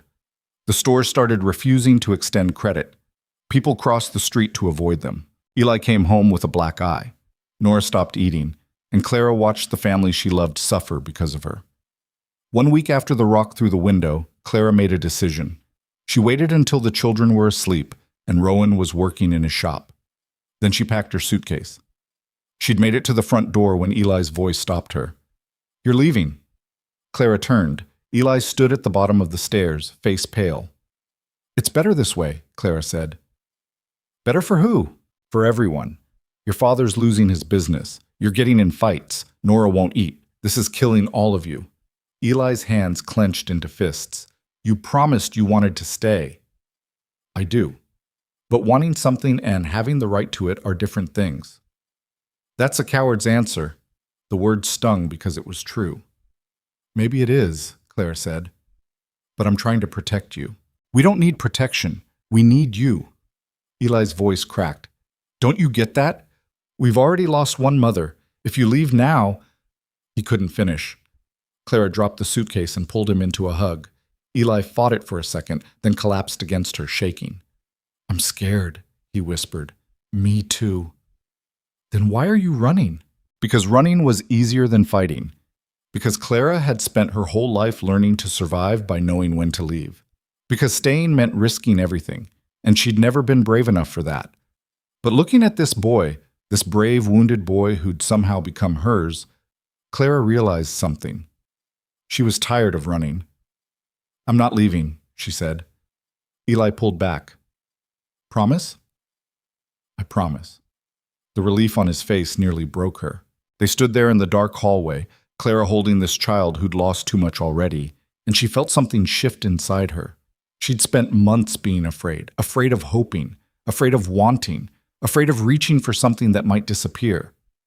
But fear was just another kind of prison, and Clara was done living behind bars. "Go back to bed," she told Eli gently. "Everything's going to be all right." She didn't know if that was true, but she was going to fight like hell to make it true. After Eli went upstairs, Clara unpacked her suitcase and walked out to Rowan's workshop. He was sanding a piece of wood, shoulders tense. He looked up when she entered. "Can't sleep?" he asked. "I almost left tonight." Rowan went very still. "Almost?" Eli stopped me. Clara moved closer. He reminded me that running doesn't solve anything. "What changed your mind?" "I did." Clara took a breath. "I've spent my whole life being afraid of hoping for things. But I'm done being afraid. I want to stay. I want to be part of this family, and I don't care what the town thinks about it." Rowan set down his tools. "You sure?" "No, but I'm doing it anyway." He crossed the space between them and cupped her face in his rough hands. "This won't be easy." "Nothing worth having ever is." Rowan smiled, a real smile that reached his eyes. "Then I guess we fight." "Together," Clara said. "Together." He kissed her then, gentle and careful, like she was something precious. Clara leaned into him, and let herself feel everything she'd been holding back. When they finally pulled apart, Rowan rested his forehead against hers. "I'm glad you stayed," he whispered. "So am I." They stood in the quiet workshop, holding each other, while outside the wind picked up and rattled the windows. The battle wasn't over. But for the first time, Clara believed they might actually win it. Fighting, it turned out, meant watching everything get worse before it got better. 2 days after Clara decided to stay, Rowan lost another client. Then another. By the end of the week, he had exactly one job left: repairing fence posts for a farmer 3 miles outside town who didn't care about gossip because he barely came into town anyway. Clara watched Rowan's jaw get tighter each time someone turned him down. Watched him count the money in the jar on the shelf, doing calculations in his head that never came out right. "We'll be fine," he said one night after a particularly brutal day. They both knew he was lying. The children felt it too. Nora became quieter, her usual chatter replaced by anxious silence. She'd wake up crying most nights, and Clara would hold her until she fell back asleep. Eli threw himself into chores with grim determination, chopping enough firewood to last through 2 winters, like he could single-handedly keep the family afloat through sheer, stubborn work. Clara tried to help. She planted a garden, even though it was early for it, worked on mending every piece of clothing in the house, made meals stretch further than they had any right to. But you couldn't eat dignity, and dignity was about all they had left. The town made sure they knew it. Clara was walking back from the well one morning when she passed a group of women on the street. Their conversation stopped the moment they saw her. "Excuse me," Clara said, trying to move past. One of the women, Mrs. Henderson, who ran the boarding house, stepped into her path. "My husband says Rowan Hale's business is finished," Mrs. Henderson said. "Says nobody wants to hire a man who's got such poor judgment." Clara kept her voice level. "Your husband is entitled to his opinion." "It's not just opinion, it's fact. You've ruined that family." Mrs. Henderson's eyes were cold. Those poor children. First they lose their mother, now they have to watch their father destroy himself over some woman who showed up with nothing and brought shame on their whole house. The other women murmured agreement. Clara felt her fingernails digging into her palms. "If you'll excuse me." "We won't," another woman spoke up. "You need to hear this. You need to understand what you've done." "I haven't done anything except exist," Claire said. You exist in the wrong place, with the wrong family. Mrs. Henderson leaned closer. Leave, Miss Whitmore. Leave before you drag them down any further, before those children end up in the poorhouse because their father was too foolish to see what you really are. Clara wanted to scream, wanted to tell these women exactly where they could put their judgment, but she'd learned that anger only proved their point. Good day, she said instead, and walked past them with her head up. She made it around the corner before her hands started shaking. That night she told Rowan what happened. He listened in silence, his expression getting darker with every word. Tomorrow I'm going into town, he said when she finished. I'm going to have a conversation with Mrs. Henderson's husband. That'll just make it worse. I don't care. Yes, you do. Clara reached across the table. You care about your children, about keeping a roof over their heads, about you, Rowan interrupted. I care about you, and I'm not going to stand by while people treat you like this. You don't have a choice. There's always a choice. But choices required options, and their options were running out fast. 3 weeks after Clara decided to stay, Rowan came home and put the last of their money on the table. That's it, he said. That's everything. Clara stared at the bills and coins. It wasn't enough. Not nearly enough. How long will it last? She asked. 2 weeks, maybe 3 if we're careful. Eli, who'd been pretending to read in the corner, looked up. What happens after 3 weeks? Rowan's silence was answer enough. That night, Clara lay awake doing her own calculations. She had nothing to sell except her labor, and nobody in town would hire her. Rowan's tools were worth something, but he needed them to work. The cabin was theirs, but you couldn't eat a house. She was still awake when she heard footsteps in the hallway. Rowan appeared in her doorway. Can't sleep either? No. He leaned against the doorframe. I keep thinking about the ranch. What about it? I had almost enough saved.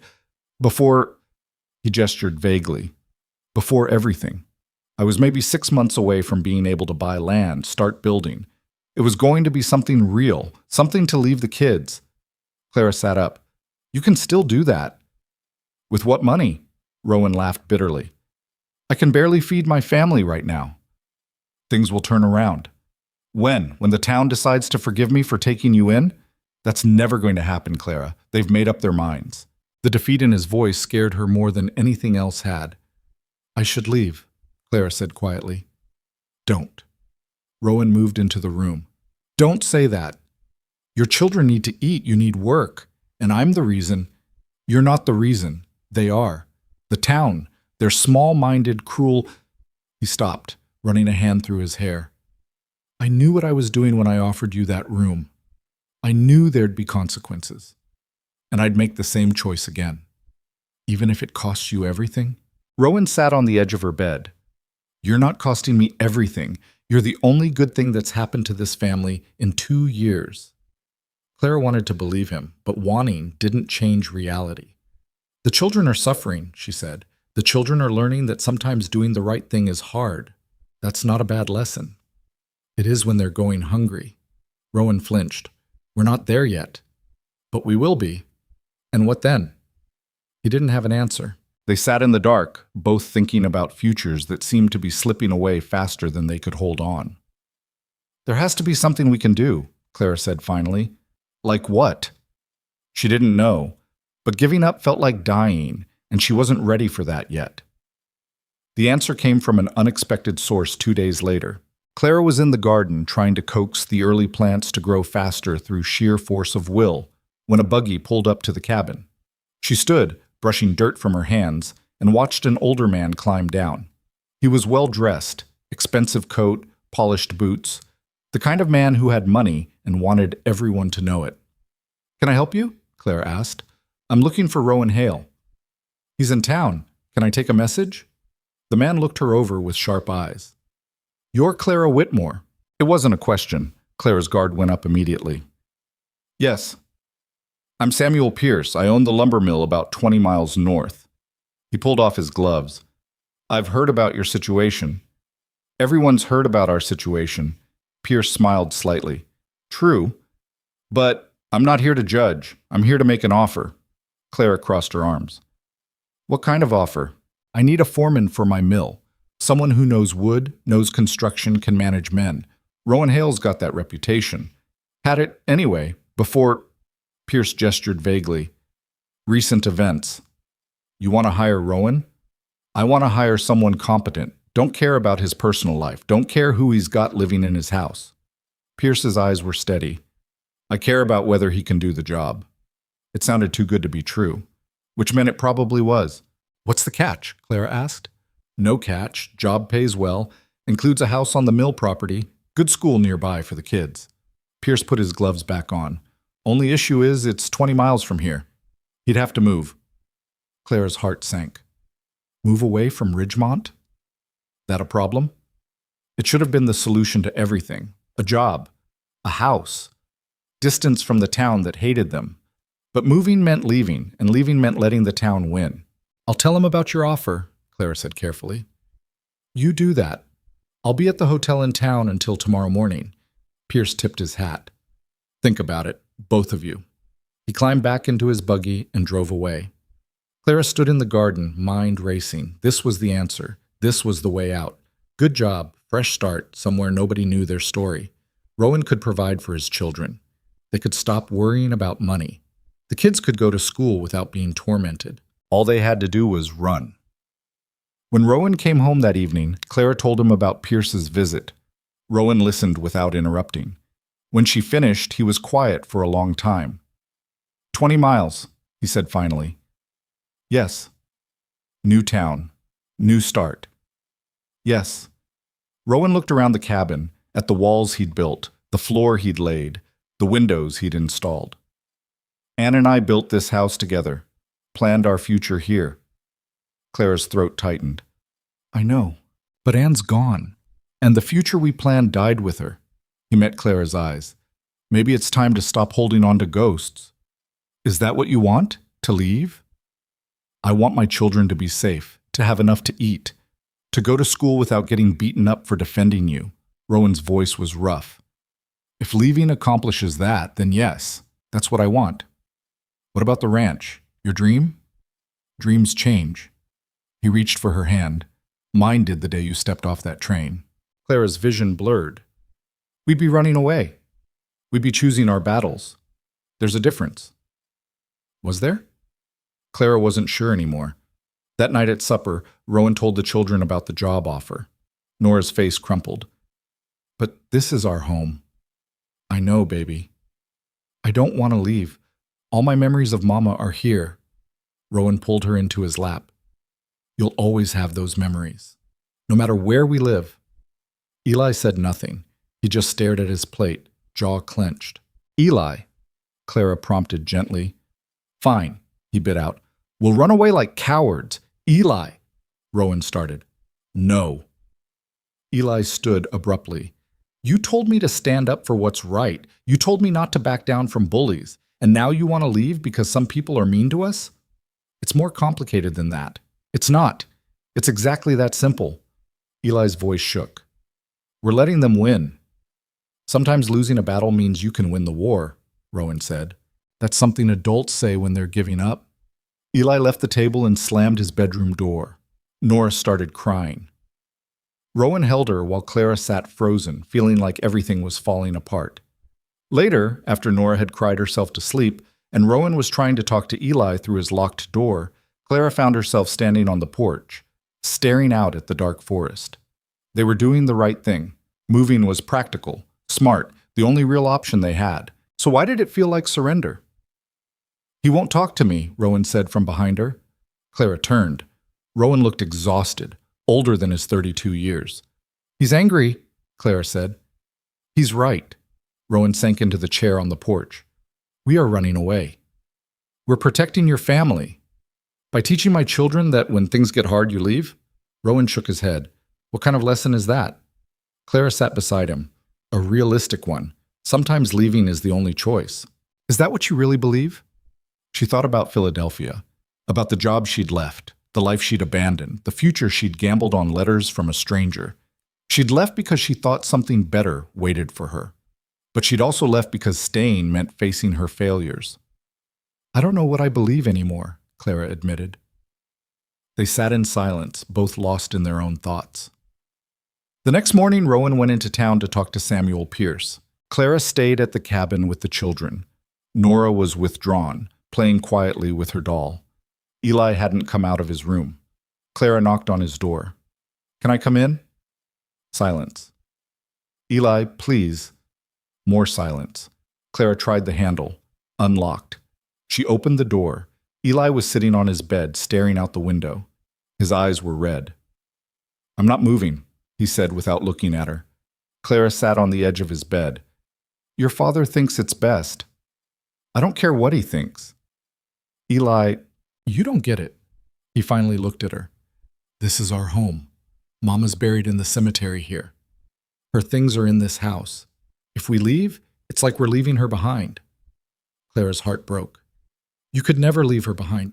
She's part of you. Then why does it feel like we're abandoning her? Because grief was complicated and irrational and it never really left you alone." "I understand," Clara said quietly. "How could you? You never lost anyone." The assumption stung, but Clara let it pass. "I lost my parents when I was 14. House fire. I wasn't home." Eli's expression shifted. "I didn't know." "There's a lot you don't know about me." Clara looked at her hands. "After they died, I lived with my sister. She had her own family, and I was just extra. Someone to feed, to house, to tolerate. I spent 4 years feeling like I didn't belong anywhere." "Is that why you answered Thomas's letters?" "Partly. I wanted somewhere that was mine, where I wasn't just the orphan being taken care of." Clara met Eli's eyes. "But I was running away from loneliness, not towards something real. And when Thomas rejected me, I wanted to run again. I was going to get back on that train and disappear." "Why didn't you?" "Your father offered me a choice, a chance to stay, to build something instead of running from something." Clara reached for Eli's hand. "But maybe running isn't always wrong. Maybe sometimes it's just practical." Eli pulled his hand away. "You don't believe that." "I'm trying to." "Well, stop trying." His voice was fierce. "Because if you believe it, then what was the point? What was the point of you staying? Of us caring about you? Of any of this?" Clara didn't have an answer. Eli turned back to the window. "If we move, I'm not calling you anything except Clara. Not Miss Clara. Not—" He stopped. "Not what?" He didn't answer. Clara stood. "Your father will be back soon. We should—" "Mama." The word stopped Clara cold. "Nora calls you that sometimes," Eli continued, still not looking at her. "When she's scared or upset. She doesn't even realize she's doing it. And I wanted to tell her to stop, that you're not our mother, that she's being disloyal to Mama's memory." Clara's throat closed up. "But then I realized, I want to call you that too." Eli's voice cracked. "And I hate myself for it, because it feels like I'm replacing her, like I'm forgetting." Clara moved back to the bed and pulled Eli into a fierce hug. He resisted for a second, then collapsed against her, shoulders shaking with silent sobs. "You're not replacing anyone," Clara whispered. "Your mother will always be your mother. Always. What you feel for me doesn't take anything away from what you felt for her." "Then why does it hurt so much?" "Because love always hurts a little, especially when you've lost it before." They stayed like that until Eli's tears stopped. When he pulled back, his face was blotchy, but calmer. "If we move, will you come with us?" he asked. "Of course." "Promise?" "I promise." Eli nodded. "Okay. Then I guess it doesn't matter where we live, as long as we're together." The simple faith in his voice nearly undid Clara completely. Rowan returned an hour later. Clara was in the kitchen when he came in. One look at his face told her everything. "You took the job," she said. "I didn't." Clara blinked. "What?" Rowan sat heavily at the table. "I went to talk to Pierce, went to the hotel, ready to accept, and I ran into Thomas Garrett in the lobby." Clara's stomach dropped. "What did he say?" "Nothing, at first. He just stared at me. Then he said—" Rowan stopped. "He said he was glad I was leaving, that it proved he was right about you, that you'd destroy anything you touched, and at least now his wife could have peace knowing you were gone." "Rowan—" "And I realized, if I take this job, if we move, he wins. They all win. Every person who judged you, who treated you like you were shameful, who made you feel less than, they get to be right. Rowan's hands clenched. I can't give them that. Clara sank into the chair across from him. So what did you tell Pierce? That I appreciated the offer, but I was staying in Ridgemont. We can't survive here, you said so yourself. Then we'll find another way. Rowan met her eyes. I won't run. I won't teach my children that standing up for what's right only matters when it's easy. This isn't about what's easy. It's about what's possible. I don't care about possible. I care about right. Clara wanted to scream at his stubbornness, wanted to shake him until he saw reason. But she also understood exactly what he meant, because leaving felt wrong. It felt like admitting defeat, like saying the town's judgment mattered more than their own choices. We'll lose everything, Clara said quietly. Maybe. Or maybe we'll find something better. That's not a plan. That's hope. Rowan smiled grimly. Hope's all I've got left. Clara looked at this man, this stubborn, impossible, infuriating man, and felt something shift inside her. He was choosing to fight, to stay, to believe that dignity mattered more than comfort, and she loved him for it. The realization hit her like a physical blow. She loved him. Not gratitude, not obligation, not convenience. Real love. The kind that made you stay even when leaving made more sense. The kind that made you fight battles you couldn't win just because the person beside you refused to surrender. Okay, Clara said. Rowan looked surprised. Okay, we stay. We fight. We figure it out. Clara reached across the table. Together. Rowan gripped her hand like a lifeline. Together. But together didn't make the math work. It didn't put food in the pantry or money in the jar. It didn't stop the town from closing ranks against them. 3 days later, the eviction notice appeared. It wasn't really an eviction. The cabin was theirs outright. But the town council had found an obscure ordinance about property maintenance and decided Rowan was in violation. They gave him 30 days to make repairs that would cost more money than they had, or forfeit the property. Clara read the notice 3 times, trying to find a way. It didn't mean what it clearly meant. They can't do this, she said. Rowan's expression was carved from stone. They just did. We'll fight it. With what? We can't afford a lawyer, can't afford the repairs, can't afford... He stopped, jaw working. They've got us cornered. Eli appeared in the doorway. What's wrong? Rowan handed him the notice without a word. Eli read it, face going pale. This is because of me. Because I fought those kids at school. Because I... No. Rowan's voice was sharp. This is because of cruel people doing cruel things, not because of anything you did. Then what do we do? The question hung in the air, unanswered. That night, Clara couldn't sleep. She kept thinking about the notice, about the money they didn't have, about the choice that had been taken from them. They could leave now, take what they could carry, and start over somewhere else, or they could stay and fight a battle they'd already lost. She was still awake when she heard the noise outside. Footsteps. Voices. The smell of smoke. Clara ran to the window and her blood turned to ice. A group of men stood in the yard, torches in hand. She couldn't see their faces in the dark, but she didn't need to. Rowan was already up, already moving. He grabbed his rifle from above the door. Stay inside, he ordered Clara. Keep the children in their rooms. Rowan... He was already outside. Clara ran to Eli's room and shook him awake. Get your sister. Get to Clara's room. Lock the door. Don't come out no matter what you hear. Eli's eyes went wide. What's happening? Just do it. Now. She waited until both children were locked in her room, then went to the window. Rowan stood on the porch, rifle pointed at the ground, but ready. The men with torches had spread out in a loose semicircle around the cabin. One of them stepped forward. Clara recognized him. Henderson, the boarding house owner. You need to leave, Hale, Henderson called out. This is my property. Rowan's voice was steady. You're trespassing. Council says you got 30 days to fix this place up. We're here to make sure you understand what happens if you don't.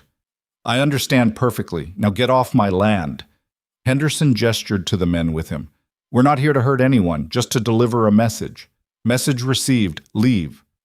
Not until you understand. Henderson's voice hardened. You brought shame on this town. You and that woman. And we're done tolerating it. Clara felt fury burning in her chest. Rowan raised the rifle slightly. I'm going to count to 10. If you're not gone by then, I start shooting.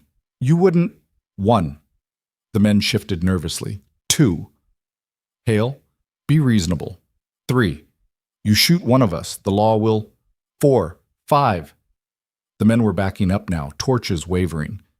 This isn't over, Henderson spat. 6. 7. The men turned and fled into the darkness. Rowan stood on the porch until the sound of their footsteps faded. Then he lowered the rifle, shoulders sagging. Clara opened the door. Are they gone? For now. Rowan's hands were shaking. But they'll be back. Clara went to him, wrapping her arms around him from behind. He leaned back against her, exhausted. We can't keep doing this, she whispered. I know. We have to make a choice. I know. But knowing didn't make the choice any easier. Inside, they found Eli and Nora huddled together in Clara's room, both pale with fear. Was it bad men? Nora asked in a small voice. It was scared men, Rowan said gently. Being scared makes people do stupid things. Are they coming back? Rowan looked at Clara. She saw the truth in his eyes. Yes, they were coming back. And next time they might do more than wave torches. We're safe tonight, Rowan said instead. That's what matters. He carried Nora back to bed while Clara stayed with Eli. We should leave, Eli said quietly. Clara looked at him in surprise. I thought you wanted to stay. I did, but not if someone's going to burn down our house. Eli's voice was tight. Not if staying means Papa has to point guns at people. Your father won't let it come to that. You don't know that. Neither does he. Eli met her eyes. I was wrong before. This isn't about pride or proving something. It's about survival. And if we stay, I don't think we survive. Out of the mouths of children, again. Clara pulled him close. Your father and I will figure it out, I promise. But she wasn't sure she could keep that promise. The next morning, the answer arrived in the form of a telegram. The Western Union boy rode up just after dawn, handed Clara the message, and rode away without waiting for a reply. Clara opened it with shaking hands. It was from Samuel Pierce. Offer still stands. Stop heard about last night. Stop. Leave today. Stop. Millhouse ready. Stop. Come now. Stop.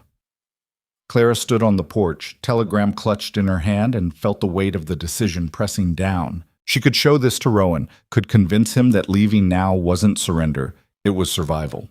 That protecting his children mattered more than pride. Or she could burn the telegram and pretend it never came. Could stand beside Rowan while they fought a battle they couldn't win. Could watch everything fall apart because neither of them could bring themselves to give up. Clara looked at the cabin, at the home Rowan and his late wife had built, at the place where these children had been born and raised, at the life they were fighting so hard to keep. Then she looked toward town, where people waited for them to fail, where men with torches wanted them gone, where every day was a new battle. The choice should have been obvious, but nothing about this was simple. Clara folded the telegram and put it in her pocket. Then she went inside to tell Rowan they had one more option, and this time they'd have to choose together, because whatever they decided, they'd live with it for the rest of their lives. Clara found Rowan in his workshop, staring at a half-finished chair like it held answers he couldn't find anywhere else. Pierce sent a telegram, she said. Rowan didn't look up. What's it say? Clara handed it to him. He read it once, then again, then set it down carefully on the workbench. He heard about last night, Rowan said. News travels fast. In a town this size, everything travels fast. Rowan picked up a piece of sandpaper, then put it down again. What do you think we should do? The question surprised her. You're asking me? This affects you as much as it affects us. More, maybe. Rowan finally looked at her. If we stay, it gets worse. If we leave, you lose whatever you were building here. Clara almost laughed. What I was building? Rowan, I was building a life with you and your children. That doesn't change based on geography. Doesn't it? New town means starting over, again. You've already done that twice. Third time's the charm, Clara said, trying for lightness. Rowan didn't smile. I'm serious. You didn't sign up for any of this. The threats, the judgment, men with torches. You could walk away right now and nobody would blame you. I would blame me. Why? You don't owe us anything. Clara moved closer, taking his hands in hers. I owe you everything. You gave me shelter when I had nothing. You gave me a family when I was alone. You gave me a reason to stop running. Her voice caught. So no, I'm not walking away. Whatever we decide together. Rowan pulled her against him, burying his face in her hair. I don't know what to do, he whispered. I don't know how to protect you and keep my pride and take care of my kids all at the same time. Then maybe we stop trying to do all of it. Maybe we pick what matters most. And what's that? Clara pulled back to look at him. Each other. The rest is just details. Rowan cupped her face. When did you get so wise? About 5 minutes ago. Don't expect it to last. This time he did smile. Small, but real. They stood in the quiet workshop, holding each other, while outside the world waited for them to make a choice neither of them wanted to make. Finally, Rowan spoke. We should talk to the kids. They gathered around the kitchen table, all 4 of them. Nora sat in Rowan's lap, thumb in her mouth, a habit she'd supposedly outgrown but had returned to since the men with torches. Eli sat rigid, trying to look older than 12. Rowan explained the situation simply. Pierce's offer. The eviction notice, the choice between staying and fighting or leaving and starting fresh. When he finished, silence filled the kitchen. I vote we leave, Nora said quietly. Everyone looked at her. Those men scared me, she continued, thumb still in her mouth. And people at school are mean, and I'm tired of being scared all the time. Rowan's expression crumbled. Baby, I'm so sorry. It's okay, Papa. I know you tried. Nora looked at Clara. But I think we should go somewhere people are nice. Somewhere we can be happy. Clara's throat tightened. Eli said nothing. He just stared at the table, jaw clenched. Eli, Rowan prompted. Whatever you decide is fine, Eli muttered. That's not an answer. It's the only answer I've got. Rowan started to push, but Clara put a hand on his arm. Let him think about it. They sent the children outside to play, though play was generous. Nora sat on the porch steps, listless. Eli disappeared into the woods. Rowan and Clara stayed at the table. Nora's right, Clara said. They're miserable here. They're children. They're resilient. They're traumatized. There's a difference. Rowan flinched. You think I don't know that? You think I don't see what this is doing to them? Then why are we still debating? Because running away doesn't teach them anything except how to be cowards. Clara's temper flared. It teaches them survival. It teaches them that sometimes the brave thing is knowing when to let go. Or it teaches them that other people's opinions matter more than their own integrity. Integrity doesn't keep you warm at night. It doesn't put food on the table. It's all I have left. Rowan's voice cracked. Don't you understand? I already lost my wife, lost my savings, lost my reputation. If I lose this too, if I let them drive me out of my own home, then what do I have? The rawness in his voice stopped Clara cold. You have your children, she said quietly. You have me. That's more than most people get. Rowan's shoulders sagged. I know you're right, but it still feels like losing. Maybe losing this battle means we get to fight another day. He looked at her with exhausted eyes.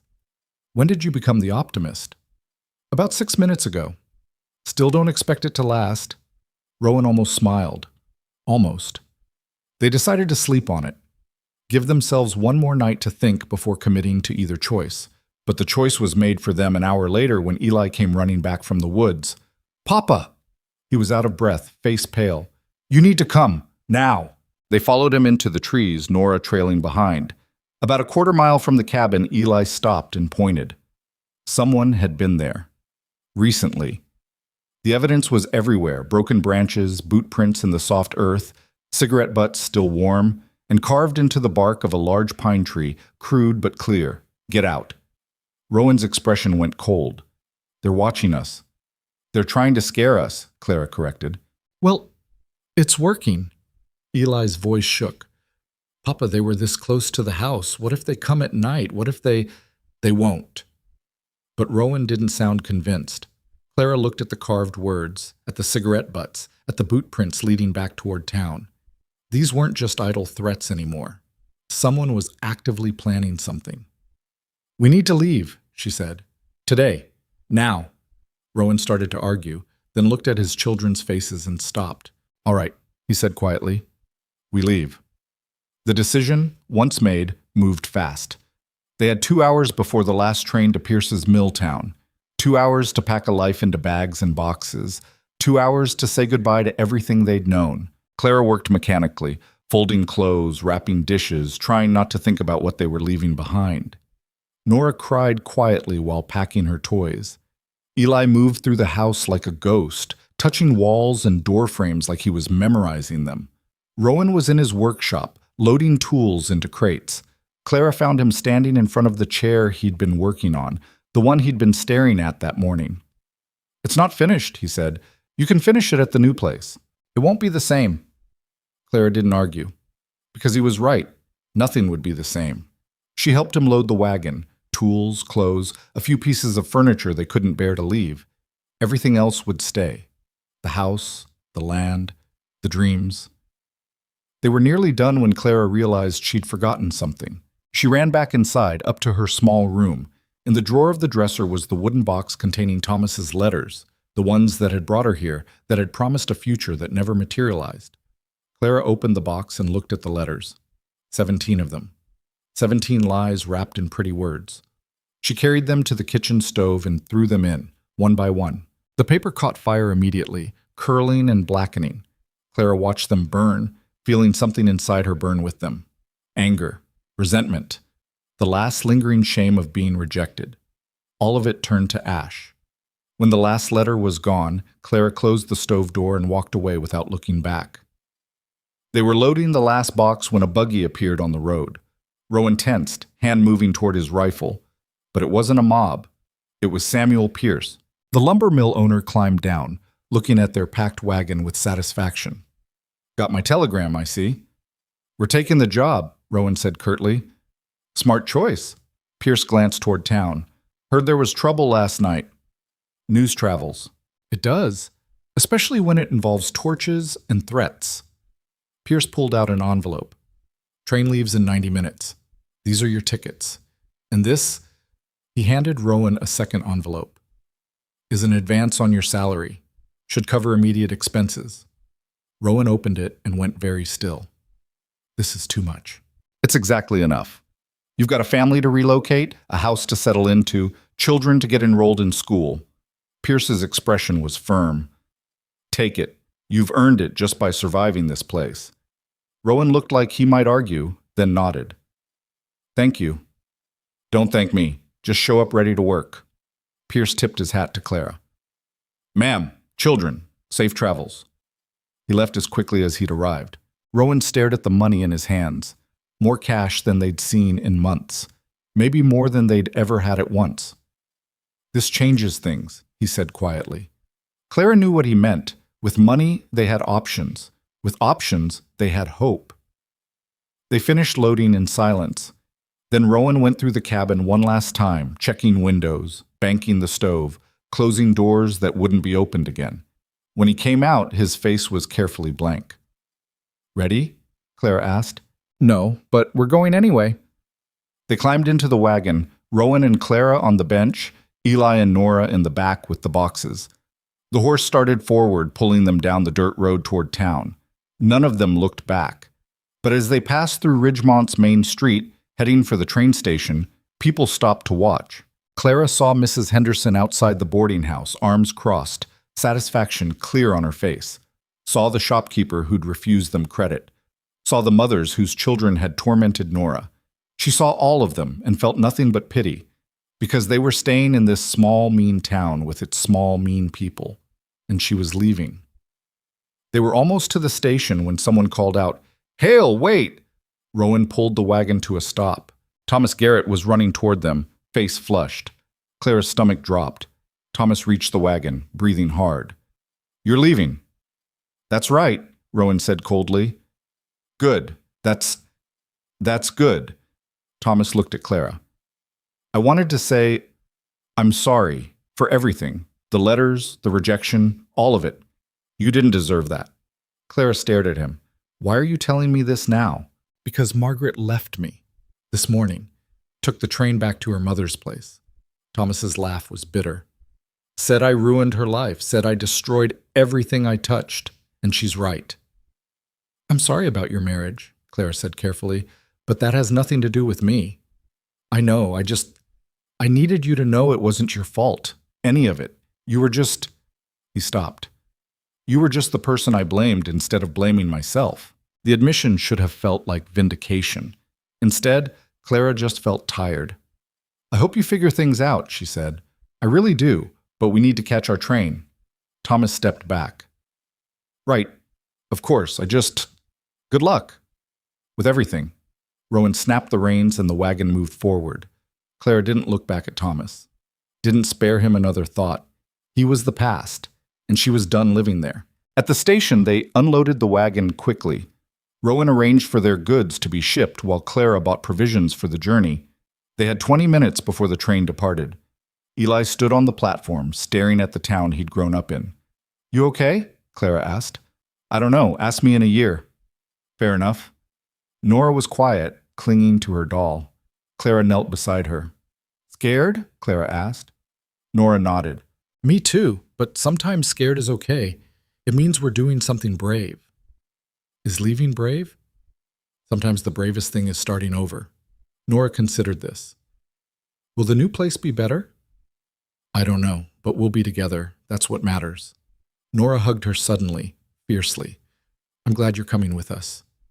Clara held her tight, fighting tears. Me too, sweetheart. The train whistle blew. They boarded, Rowan first, then the children, then Clara. She paused at the top of the steps, looking back at Ridgemont one last time. The town looked exactly the same as it had the day she'd arrived. Gray buildings, bare trees, cold sky, but Clara was different now, stronger, braver, less alone. She stepped into the train car and didn't look back again. They found seats together, bags stowed overhead. The train lurched forward with a groan of metal and steam. Through the window, Clara watched the platform slide away, then the buildings, then the town itself. Ridgemont disappeared behind them. Nora fell asleep almost immediately, exhausted from emotion. Eli stared out the window, face unreadable. Rowan sat beside Clara, their shoulders touching. No regrets? He asked quietly. Clara thought about it. About the cabin they'd left behind. About the life they'd built and abandoned. About the battle they'd lost. No regrets, she said finally. Just sadness, maybe, for what we couldn't save. We saved what mattered, each other. Clara leaned her head on his shoulder. When did you get so wise? About 7 minutes ago. Don't expect it to last. She smiled despite everything. They rode in silence for a while, watching the landscape change outside the window. Pine forests gave way to open fields, then hills, then more forests. Eventually, Eli spoke without looking away from the window. Papa? Yeah? I'm glad we left. Rowan's expression shifted. Yeah? Yeah. That place was killing us, slowly, maybe, but still killing us. Eli finally looked at his father. We deserve better than that. Rowan's voice was rough. We do. And Clara deserves better too. Clara's throat tightened. Eli met her eyes. You could have left any time. Could have taken Pierce's offer yourself, started over somewhere we weren't, but you stayed, even when staying hurt. You're my family, Clara said simply. Where else would I go? Eli nodded like that made perfect sense. Okay, just wanted to say, I'm glad you're here. It wasn't much, but from Eli, it was everything. Clara reached across and squeezed his hand. He squeezed back. They traveled through the afternoon and into evening. The train made stops at small towns along the way, places that looked remarkably like Ridgemont, filled with the same kind of people living the same kind of lives. But they didn't stop. They kept moving forward. As darkness fell, the conductor came through lighting lamps. The warm glow filled the car, making everything feel smaller, more intimate. Rowan had been quiet for hours, staring at nothing. Finally, he spoke. I keep thinking about the ranch, the one I wanted to build. You can still build it, Claire said. Someday. Maybe, but it won't be the same. It was supposed to be there, on that land, in that place. Anne and I planned it together, drew up the whole thing. Clara didn't know what to say to that. But then I think maybe that dream died with her. Maybe holding on to it was just another way of not letting go. Rowan looked at Clara. Maybe it's time for new dreams. What kind of dreams? Honest ones. Real ones. Ones that include you. Clara's heart stuttered. Rowan, I'm not good with words. Never have been. But I need you to know something. He took her hand. When you stepped off that train, broken and scared and trying so hard to be brave, I saw myself. I saw someone who'd lost everything and was still trying to stand up straight. Clara's vision blurred. And then you came into my house, and you just fit. Like you'd always been there. Like we'd been incomplete, and you filled the spaces we didn't even know were empty. Rowan's thumb traced circles on her palm. The kids love you. I love you. And I know this isn't the proposal you probably dreamed about on a train running away from everything, but yes, Clara interrupted. Rowan blinked. I haven't asked yet. You were about to, and the answer is yes. You don't even know what the question is. I know enough. Clara leaned closer. You're asking if I'll build a life with you, if I'll be a mother to your children, if I'll stand beside you whatever comes next, and I'm saying yes to all of it. Rowan's eyes were bright.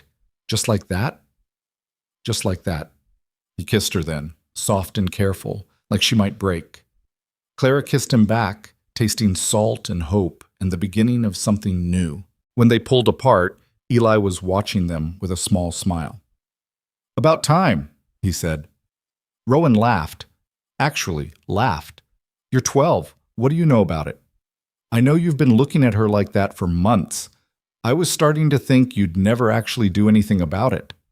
I was waiting for the right moment. On a train running away from an angry mob. Very romantic, Papa. Even Clara had to laugh at that. Nora stirred in her sleep, murmuring something unintelligible before settling again. Rowan looked at his sleeping daughter, then at Eli, then at Clara. We're going to be okay, he said, like he was trying to convince himself. We're going to be better than okay, Clara said. We're going to be happy. You sound sure. I am. Because we chose this. We chose each other. And that's stronger than anything that town could throw at us. Rowan pulled her close, and Clara let herself relax against him. The train rattled on through the darkness, carrying them toward an uncertain future. But for the first time in longer than she could remember, Clara wasn't afraid of uncertainty. She had people who loved her, people she loved in return. And wherever they ended up, they'd figure it out together. The train whistle blew, lonely and distant. Clara closed her eyes and let herself sleep. She woke to sunlight streaming through the windows and Nora's excited voice. Look! Look at all the trees! Clara sat up, disoriented. Rowan was already awake, watching the landscape change outside. They'd left the sparse pine forest behind. Now, massive trees rose on either side of the tracks. Old growth timber, thick and tall and alive in a way the Ridgemont woods had never been. We're close, Rowan said. Another hour, maybe. Clara's stomach fluttered with nerves. What if it's worse than Ridgemont? What if... Then we'll deal with it. Together. That word again. Together. Clara held on to it like a lifeline. The train pulled into Pierce's mill town just before noon. It was bigger than Ridgemont. Not a city, but substantial. Buildings lined the main street, well-maintained and prosperous-looking. People moved with purpose, not the aimless shuffle of a dying town. And at the edge of everything, the lumber mill rose like a cathedral, massive saws, stacks of timber, the smell of fresh-cut wood. Samuel Pierce was waiting on the platform. Welcome, he said as they disembarked. How was the journey? Long, Rowan said. I imagine so. Come on, I'll show you to your house. He led them to a wagon and drove them through town. People stared, but with curiosity rather than judgment. A few even waved. The house sat on mill property, about half a mile from the main operations. It was small but solid, 2 stories, recently painted, with a porch that wrapped around the front. It's not much, Pierce said, but it's sturdy. And it's yours as long as you work for me. Rowan stared at the house like he couldn't quite believe it was real. Eli was already running up the porch steps. Papa, there's 3 bedrooms. Nora followed her brother inside, squealing with delight. Clara stood beside Rowan, watching their children explore their new home. It's perfect, she said quietly. It's a start, Rowan corrected. But he was smiling. Pierce handed Rowan a set of keys. Get settled today. You start tomorrow, 6 in the morning. I'll be there. I know you will. Pierce tipped his hat. Welcome to Timber Falls. He left them standing in front of their new house. Rowan turned to Clara, keys in hand. Ready? Clara thought about everything they'd left behind, everything they'd lost, everything they'd survived. Then she thought about what they'd gained, each other, a future, hope. Ready? She said. They walked inside together, leaving the past behind on the porch. The house smelled like fresh paint and possibility. Eli was already claiming the bigger bedroom. Nora was spinning in circles in what would be her room, arms outstretched. Clara stood in the kitchen, looking out the window at the forest beyond. This wasn't the future she'd imagined when she'd boarded that train to Ridgemont. It wasn't the life Thomas's letters had promised. It was better, because it was real, built on honesty and choice and love that had been tested and survived. Rowan came up behind her, wrapping his arms around her waist. Happy? He asked. Clara leaned back against him. Getting there. We'll get there together. There was that word again. Clara smiled, turning in his arms to kiss him properly. Outside, the children's laughter drifted through the open windows. The forest rustled in the breeze. Somewhere in the distance, the mill saws hummed their steady rhythm. It wasn't perfect, but it was theirs. And that was everything. The first month in Timber Falls passed in a blur of adjustment and exhaustion. Rowan left before dawn each morning, returning after dark covered in sawdust and smelling like pine. The work was brutal. 12-hour days managing crews, solving problems, learning Pierce's operation from the ground up. But the pay was steady, and that steadiness felt like wealth after months of uncertainty. Clara threw herself into making the house a home. She scrubbed floors that didn't need scrubbing, planted a garden that might not survive, and cooked meals that stretched their budget further than it had any right to go. The work kept her hands busy, and her mind from wandering back to Ridgemont, to the cabin they'd abandoned, to the life they'd lost. The children struggled in their own ways. Nora clung to Clara like a shadow, terrified that if she let go, Clara would disappear. She had nightmares most nights, sometimes about the men with torches, sometimes about losing her mother all over again, sometimes about nameless fears that left her sobbing and inconsolable. Eli withdrew. He went through the motions of living, helped with chores, enrolled in the new school, answered when spoken to, but the spark that had made him fight back in Ridgemont was gone. He moved through their new life like a ghost, present but not really there. Give it time, Rowan said one night when Clara voiced her concerns. They're grieving. We all are. Grieving what? We chose to leave. Doesn't make the loss any less real. Clara knew he was right, but knowing didn't make it easier to watch. The town itself was different from Ridgemont in ways both obvious and subtle. People were polite but distant, giving the new family space to settle in without overwhelming them with curiosity. The school was bigger, better funded, with teachers who actually seemed to care. The general store carried items Clara hadn't seen in months: fresh fruit, decent coffee, fabric that wasn't worn thin.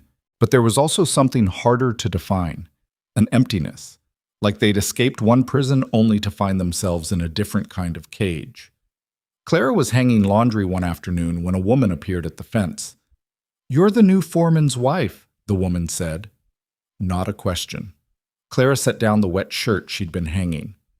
"Not officially, not yet," the woman smiled. "But you will be. I can tell." She extended a hand over the fence. "I'm Ruth Carmichael. My husband works at the mill too. We live just down the road." Clara shook her hand, surprised by the gesture. "Clara Whitmore." "I know, word travels, even in a town this size." Ruth's expression was kind. "I also know you came from Ridgemont, that you had a rough time there." Clara's guard went up immediately. "We're starting fresh here." "Good. You should. That town's full of small people with smaller minds." Ruth leaned against the fence. "But I'm not here to gossip. I'm here to invite you to tea tomorrow, 2:00. Bring your daughter if you want. Mine's about the same age." Clara didn't know what to say. Kindness still felt foreign, suspicious. "I don't," she started. "Look, I know you probably don't trust easy hospitality right now. Can't say I blame you, but not everyone's out to hurt you." Ruth's smile was gentle. "Sometimes tea is just tea." Clara found herself nodding. "Tomorrow, 2:00. "Perfect." See you then. Ruth left, and Clara stood among the laundry, feeling like she'd just been thrown a lifeline she wasn't sure she wanted to grab. That night at dinner, she mentioned the invitation. Rowan looked up from his plate. You should go. I don't know these people. You didn't know us either once. Fair point. Nora was excited about the prospect of meeting another little girl. Eli said nothing, which had become his default response to everything. The next afternoon, Clara and Nora walked to the Carmichael house, a cheerful yellow building with flower boxes and a garden that made Clara's look pathetic by comparison. Ruth answered the door with a warm smile and a little girl hiding behind her skirts. This is my daughter, Sarah. She's shy, but she'll warm up. Ruth ushered them inside. Come in, come in. I made cookies. Fair warning, they're not great. Baking's not my strength. The house was comfortable and lived in, with the kind of casual disorder that came from actually living somewhere rather than just existing in it. Sarah and Nora sized each other up with the wariness of children who'd been hurt by other children. Ruth poured tea and pushed the cookie plate toward Clara. So, tell me about yourself. And skip the polite version. I want the real story. Clara wasn't sure where to start. What do you want to know? Everything, but let's start with why you left Ridgemont. I heard rumors, but rumors are just noise.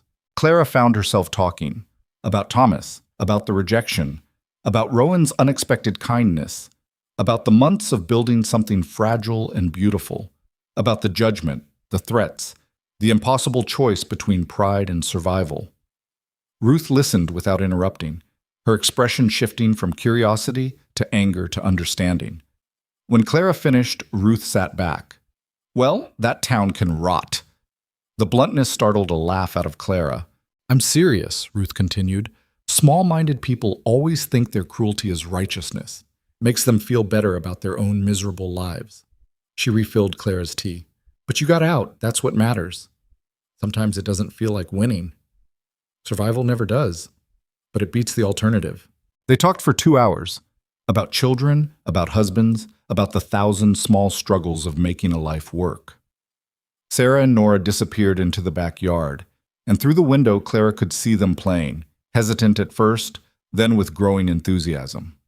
When it was time to leave, Ruth walked them to the door. Same time next week? She asked. Clara realized she wanted that, wanted this thing that might become friendship. Same time next week, she agreed. Walking home, Nora chattered about Sarah, how she had a cat, how she knew the best hiding spots in her yard, how she'd invited Nora to her birthday party next month. Clara listened, feeling something tight in her chest loosen slightly. Maybe they could build a life here after all. But building a life required more than just surviving. It required letting go of the past, and that proved harder than Clara expected. She woke one night to find Rowan's side of the bed empty. She found him on the porch, staring at nothing. Can't sleep? She asked, sitting beside him. I keep thinking about the cabin, wondering who's living there now, if they're taking care of it. Does it matter? Probably not, but I can't stop wondering. Rowan's voice was rough. I built that place with my own hands. Anne and I planned every detail, and I just walked away. You didn't have a choice. I did. I could have stayed, could have fought harder. Clara took his hand. And what would that have proven? That you're stubborn? We already knew that. Despite everything, Rowan smiled slightly. You did the right thing, Clara continued. You protected your children. You chose life over pride. That's not weakness. That's strength. Doesn't feel like strength. Feels like I failed them. Failed Anne's memory. Failed everything she and I built together. Anne would want you to be happy. To give your children a good life. You think she'd want you martyring yourself in that cabin just to prove a point? Rowan was quiet for a long time. No, she'd tell me I was being an idiot. Smart woman. She was. Rowan looked at Clara. But so are you. And I need you to know, loving you doesn't mean I loved her less. It just means my heart's big enough for both. Clara's eyes burned. I know. And I'm not trying to replace her. I'm just trying to be here. For you and the kids. You're doing more than that. You're giving us a reason to keep going. They sat in the darkness, holding hands, while the forest whispered around them. We should get married, Rowan said suddenly. Clara turned to look at him. What? Properly married. with a ceremony and witnesses and everything legal. Rowan's expression was serious. I asked you on the train and you said yes, but I want to make it official. Want everyone to know you're family. I don't need a ceremony to know I'm family. Maybe not. But the kids do, and I do. And he stopped. I want to marry you, Clara. Not because it's practical or convenient, because I love you, because I want to build a future with you, because you make me believe in futures again. Clara couldn't speak past the lump in her throat. Is that a yes? Rowan asked. She kissed him instead of answering, long and deep and full of everything she couldn't put into words. When they finally pulled apart, Rowan was smiling. I'll take that as a yes, he said. They were married 3 weeks later in a simple ceremony at the courthouse in Timber Falls. Ruth and her husband served as witnesses. Nora wore her best dress and carried wildflowers Clara had picked that morning.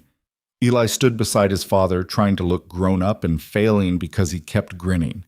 The judge read the vows. Clara and Rowan repeated them. And just like that, she went from Clara Whitmore to Clara Hale. It felt both monumental and anticlimactic.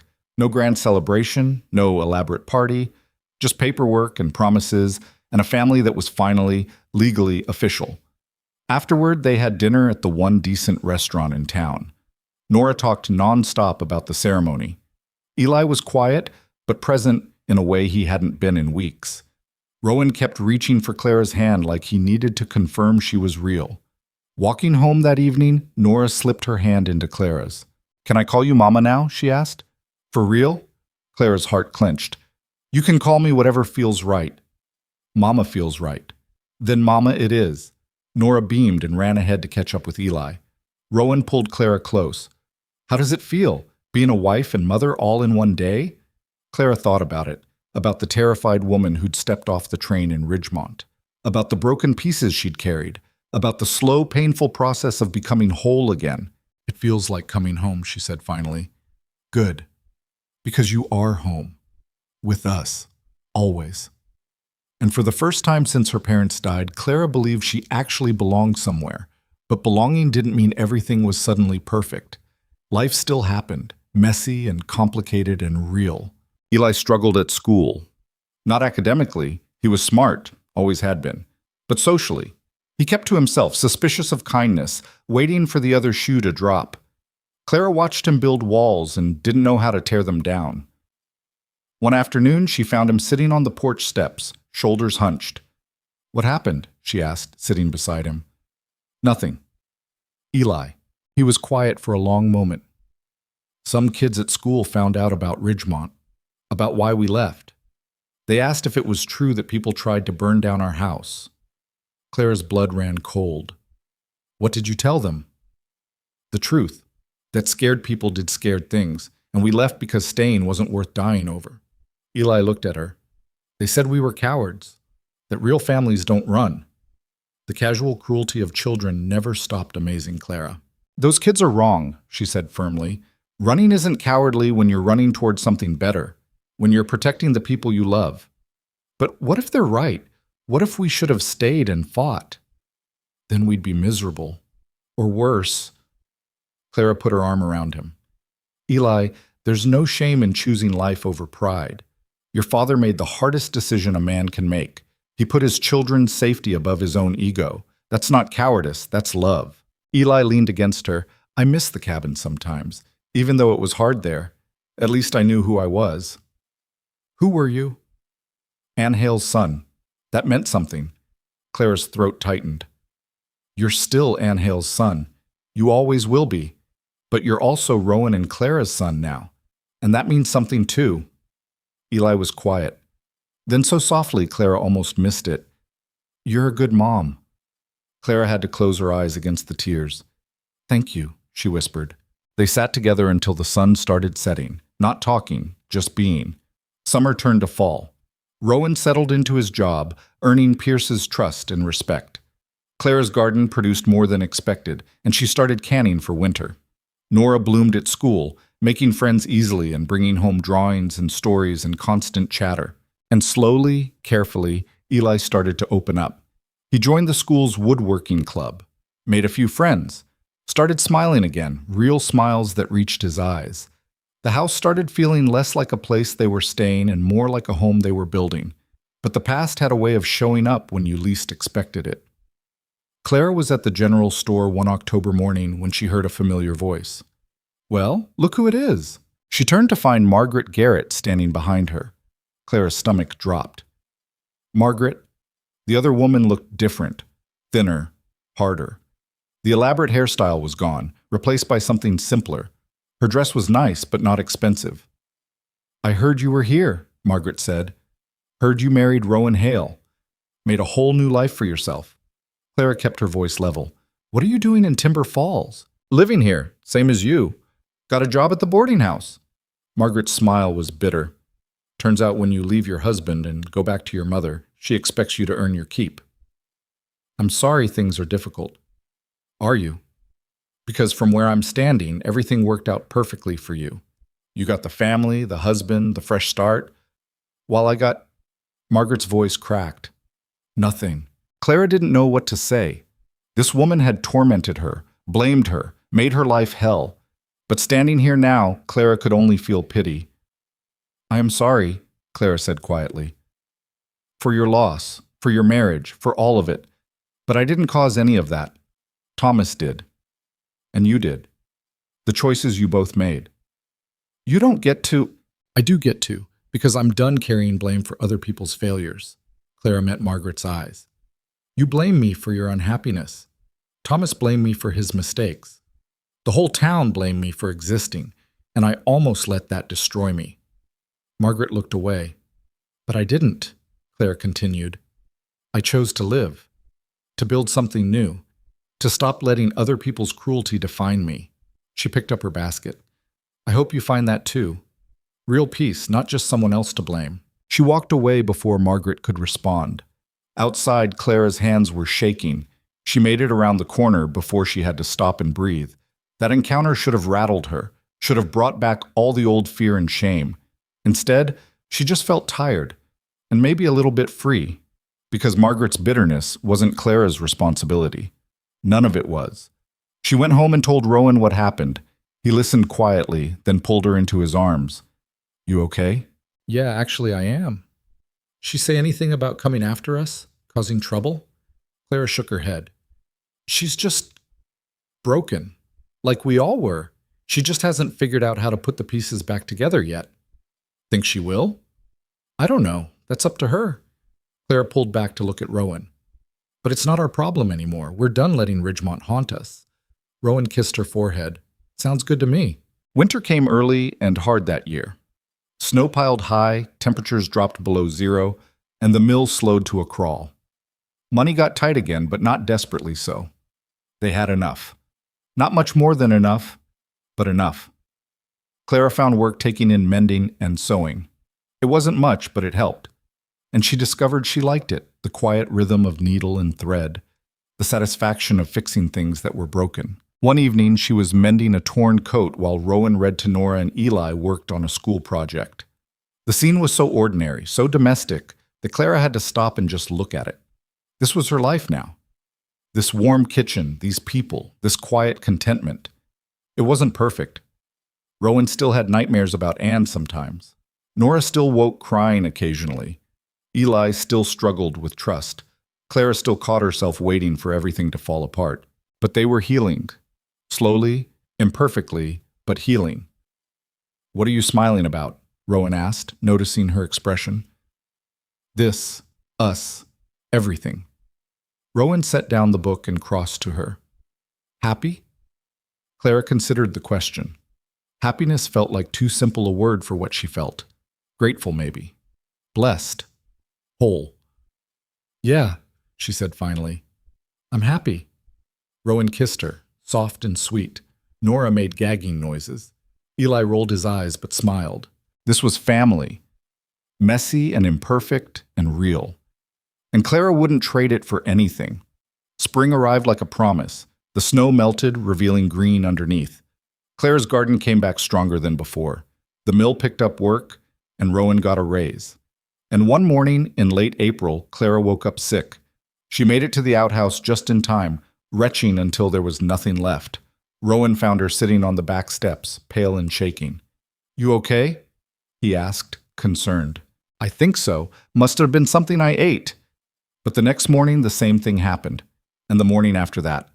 By the fourth day, Ruth took one look at Clara and started laughing. You're pregnant, she said with certainty. Clara's world tilted. I can't be. Why not? You're married, aren't you? And I'm guessing you two… Ruth made a gesture that Clara didn't need explained. But we've only been married 6 months. That's plenty of time. Ruth's expression softened.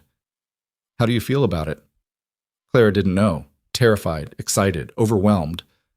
I don't know how to be a mother, she admitted. You already are one. To Eli and Nora. That's different. They came with instructions. This… Clara put a hand on her stomach. This is starting from scratch. Then you'll figure it out, same as you figured out everything else. Clara told Rowan that night. He stared at her for a long moment, processing. Then he started crying. Rowan? Clara was alarmed. She'd never seen him cry before. I thought, after Anne, I thought that part of my life was over. I thought I'd never… He couldn't finish. Just pulled Clara into his arms and held her like she might disappear. Is it okay? Clara asked. That I'm pregnant. Okay? It's… Rowan pulled back to look at her. It's a miracle. You're a miracle. They told the children at dinner. Nora's eyes went wide. A baby? A real baby? A real baby, Clara confirmed. Nora squealed and launched herself at Clara, hugging her middle. I'm going to be a big sister. You already are a big sister, Eli pointed out. A bigger sister, then. Eli was quieter. He looked at Clara with an expression she couldn't read. You okay? She asked. He nodded slowly. Yeah, it's just… This makes it real. That you're staying, that you're really part of the family. Did you think I wasn't? I always had this little voice in my head saying you might leave, that this was temporary. Eli's smile was shaky. But you can't leave now. You're having a baby. You're stuck with us. Clara's eyes filled with tears. I was stuck with you the moment I walked into your house. The baby just makes it official. Eli came around the table and hugged her. Actually hugged her, fully and without reservation. I'm glad you're my mom, he whispered. Clara held him and cried and felt something inside her finally, completely heal. The pregnancy was hard. Clara was sick constantly for the first 4 months. The summer heat made everything worse. She was exhausted and uncomfortable and miserable. But she was also happier than she'd ever been. Rowan hovered constantly, worried about everything. Ruth became an invaluable source of advice and calm. Nora talked to Clara's stomach daily, telling the baby about school and Sarah and all the things they'd do together. And Eli built a cradle. He worked on it secretly in Rowan's workshop, spending hours measuring and sanding and fitting pieces together. When he finally showed it to them, Clara burst into tears. It's perfect, she managed. It's crooked, Eli said, embarrassed. The right side's higher than the left. I messed up the measurements. I don't care. It's perfect. Rowan examined the cradle with a professional eye. You did good work, son. Real good work. Eli glowed at the praise.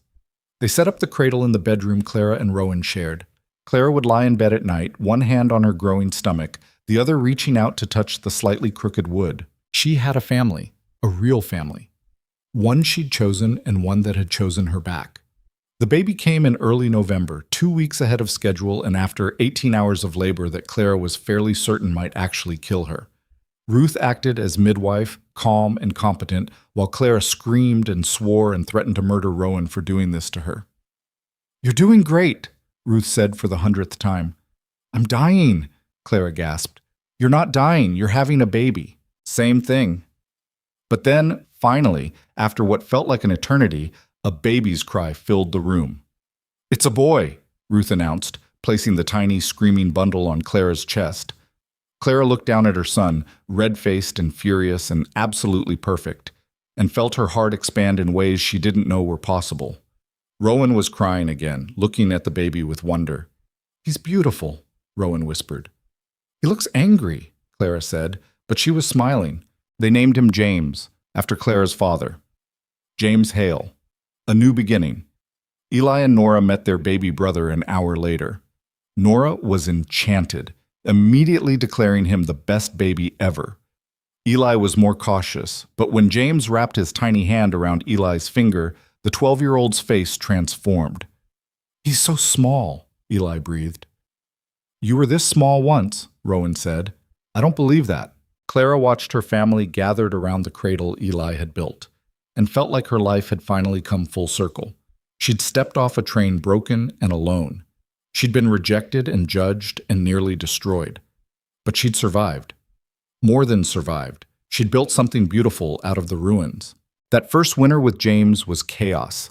He was colicky and loud and demanded constant attention. Clara was exhausted. Rowan was overwhelmed, and the whole house revolved around the tiny tyrant in the crooked cradle. But it was also magical, watching Rowan rock his son to sleep, seeing Eli gently help with diaper changes, hearing Nora sing lullabies she made up on the spot. This was family, not perfect, not easy, but real and whole and theirs. One evening in late December, Clara stood on the porch holding James while he fussed. The first snow of the season was falling, soft and quiet. Rowan came out and wrapped his arms around both of them. "Tired?" he asked. "Exhausted. Regret any of it?" Clara thought about the question, about the train platform in Ridgemont, about the cabin and the threats and the impossible choices, about leaving everything behind and starting over, about this house, this family, this life they'd built from nothing. "Not for a second," she said. James chose that moment to stop fussing, settling contentedly against Clara's chest. Inside, Nora was practicing her letters while Eli helped with dinner. The house was warm and bright and alive with the sounds of living. This wasn't the future Clara had imagined when she'd answered Thomas's letters. It was better than anything she could have imagined, because it was earned, built through pain and perseverance and choosing love over fear. "I love you," Rowan said quietly. "I love you too." They stood together watching the snow fall, holding their son, while inside their children laughed. The woman who'd been left on the platform was gone. In her place stood someone stronger, braver, more whole. Someone who'd learned that sometimes the best thing you can do is survive long enough to find the people who make survival worthwhile. Someone who'd discovered that family isn't always blood. Sometimes it's the people who choose you when everyone else walks away. Someone who understood that dignity isn't about never falling. It's about getting back up every single time. Clara kissed James's soft head and let herself feel everything. The exhaustion, the joy, the gratitude, the peace. She was home. Finally, completely, home. And that was worth everything it took to get here. Years later, when people asked Clara about her life, she never told them about the humiliation in Ridgemont or the men with torches or running away in the night. She told them about the carpenter who offered shelter when nobody else would, about the children who taught her what family really meant, about building something beautiful out of broken pieces.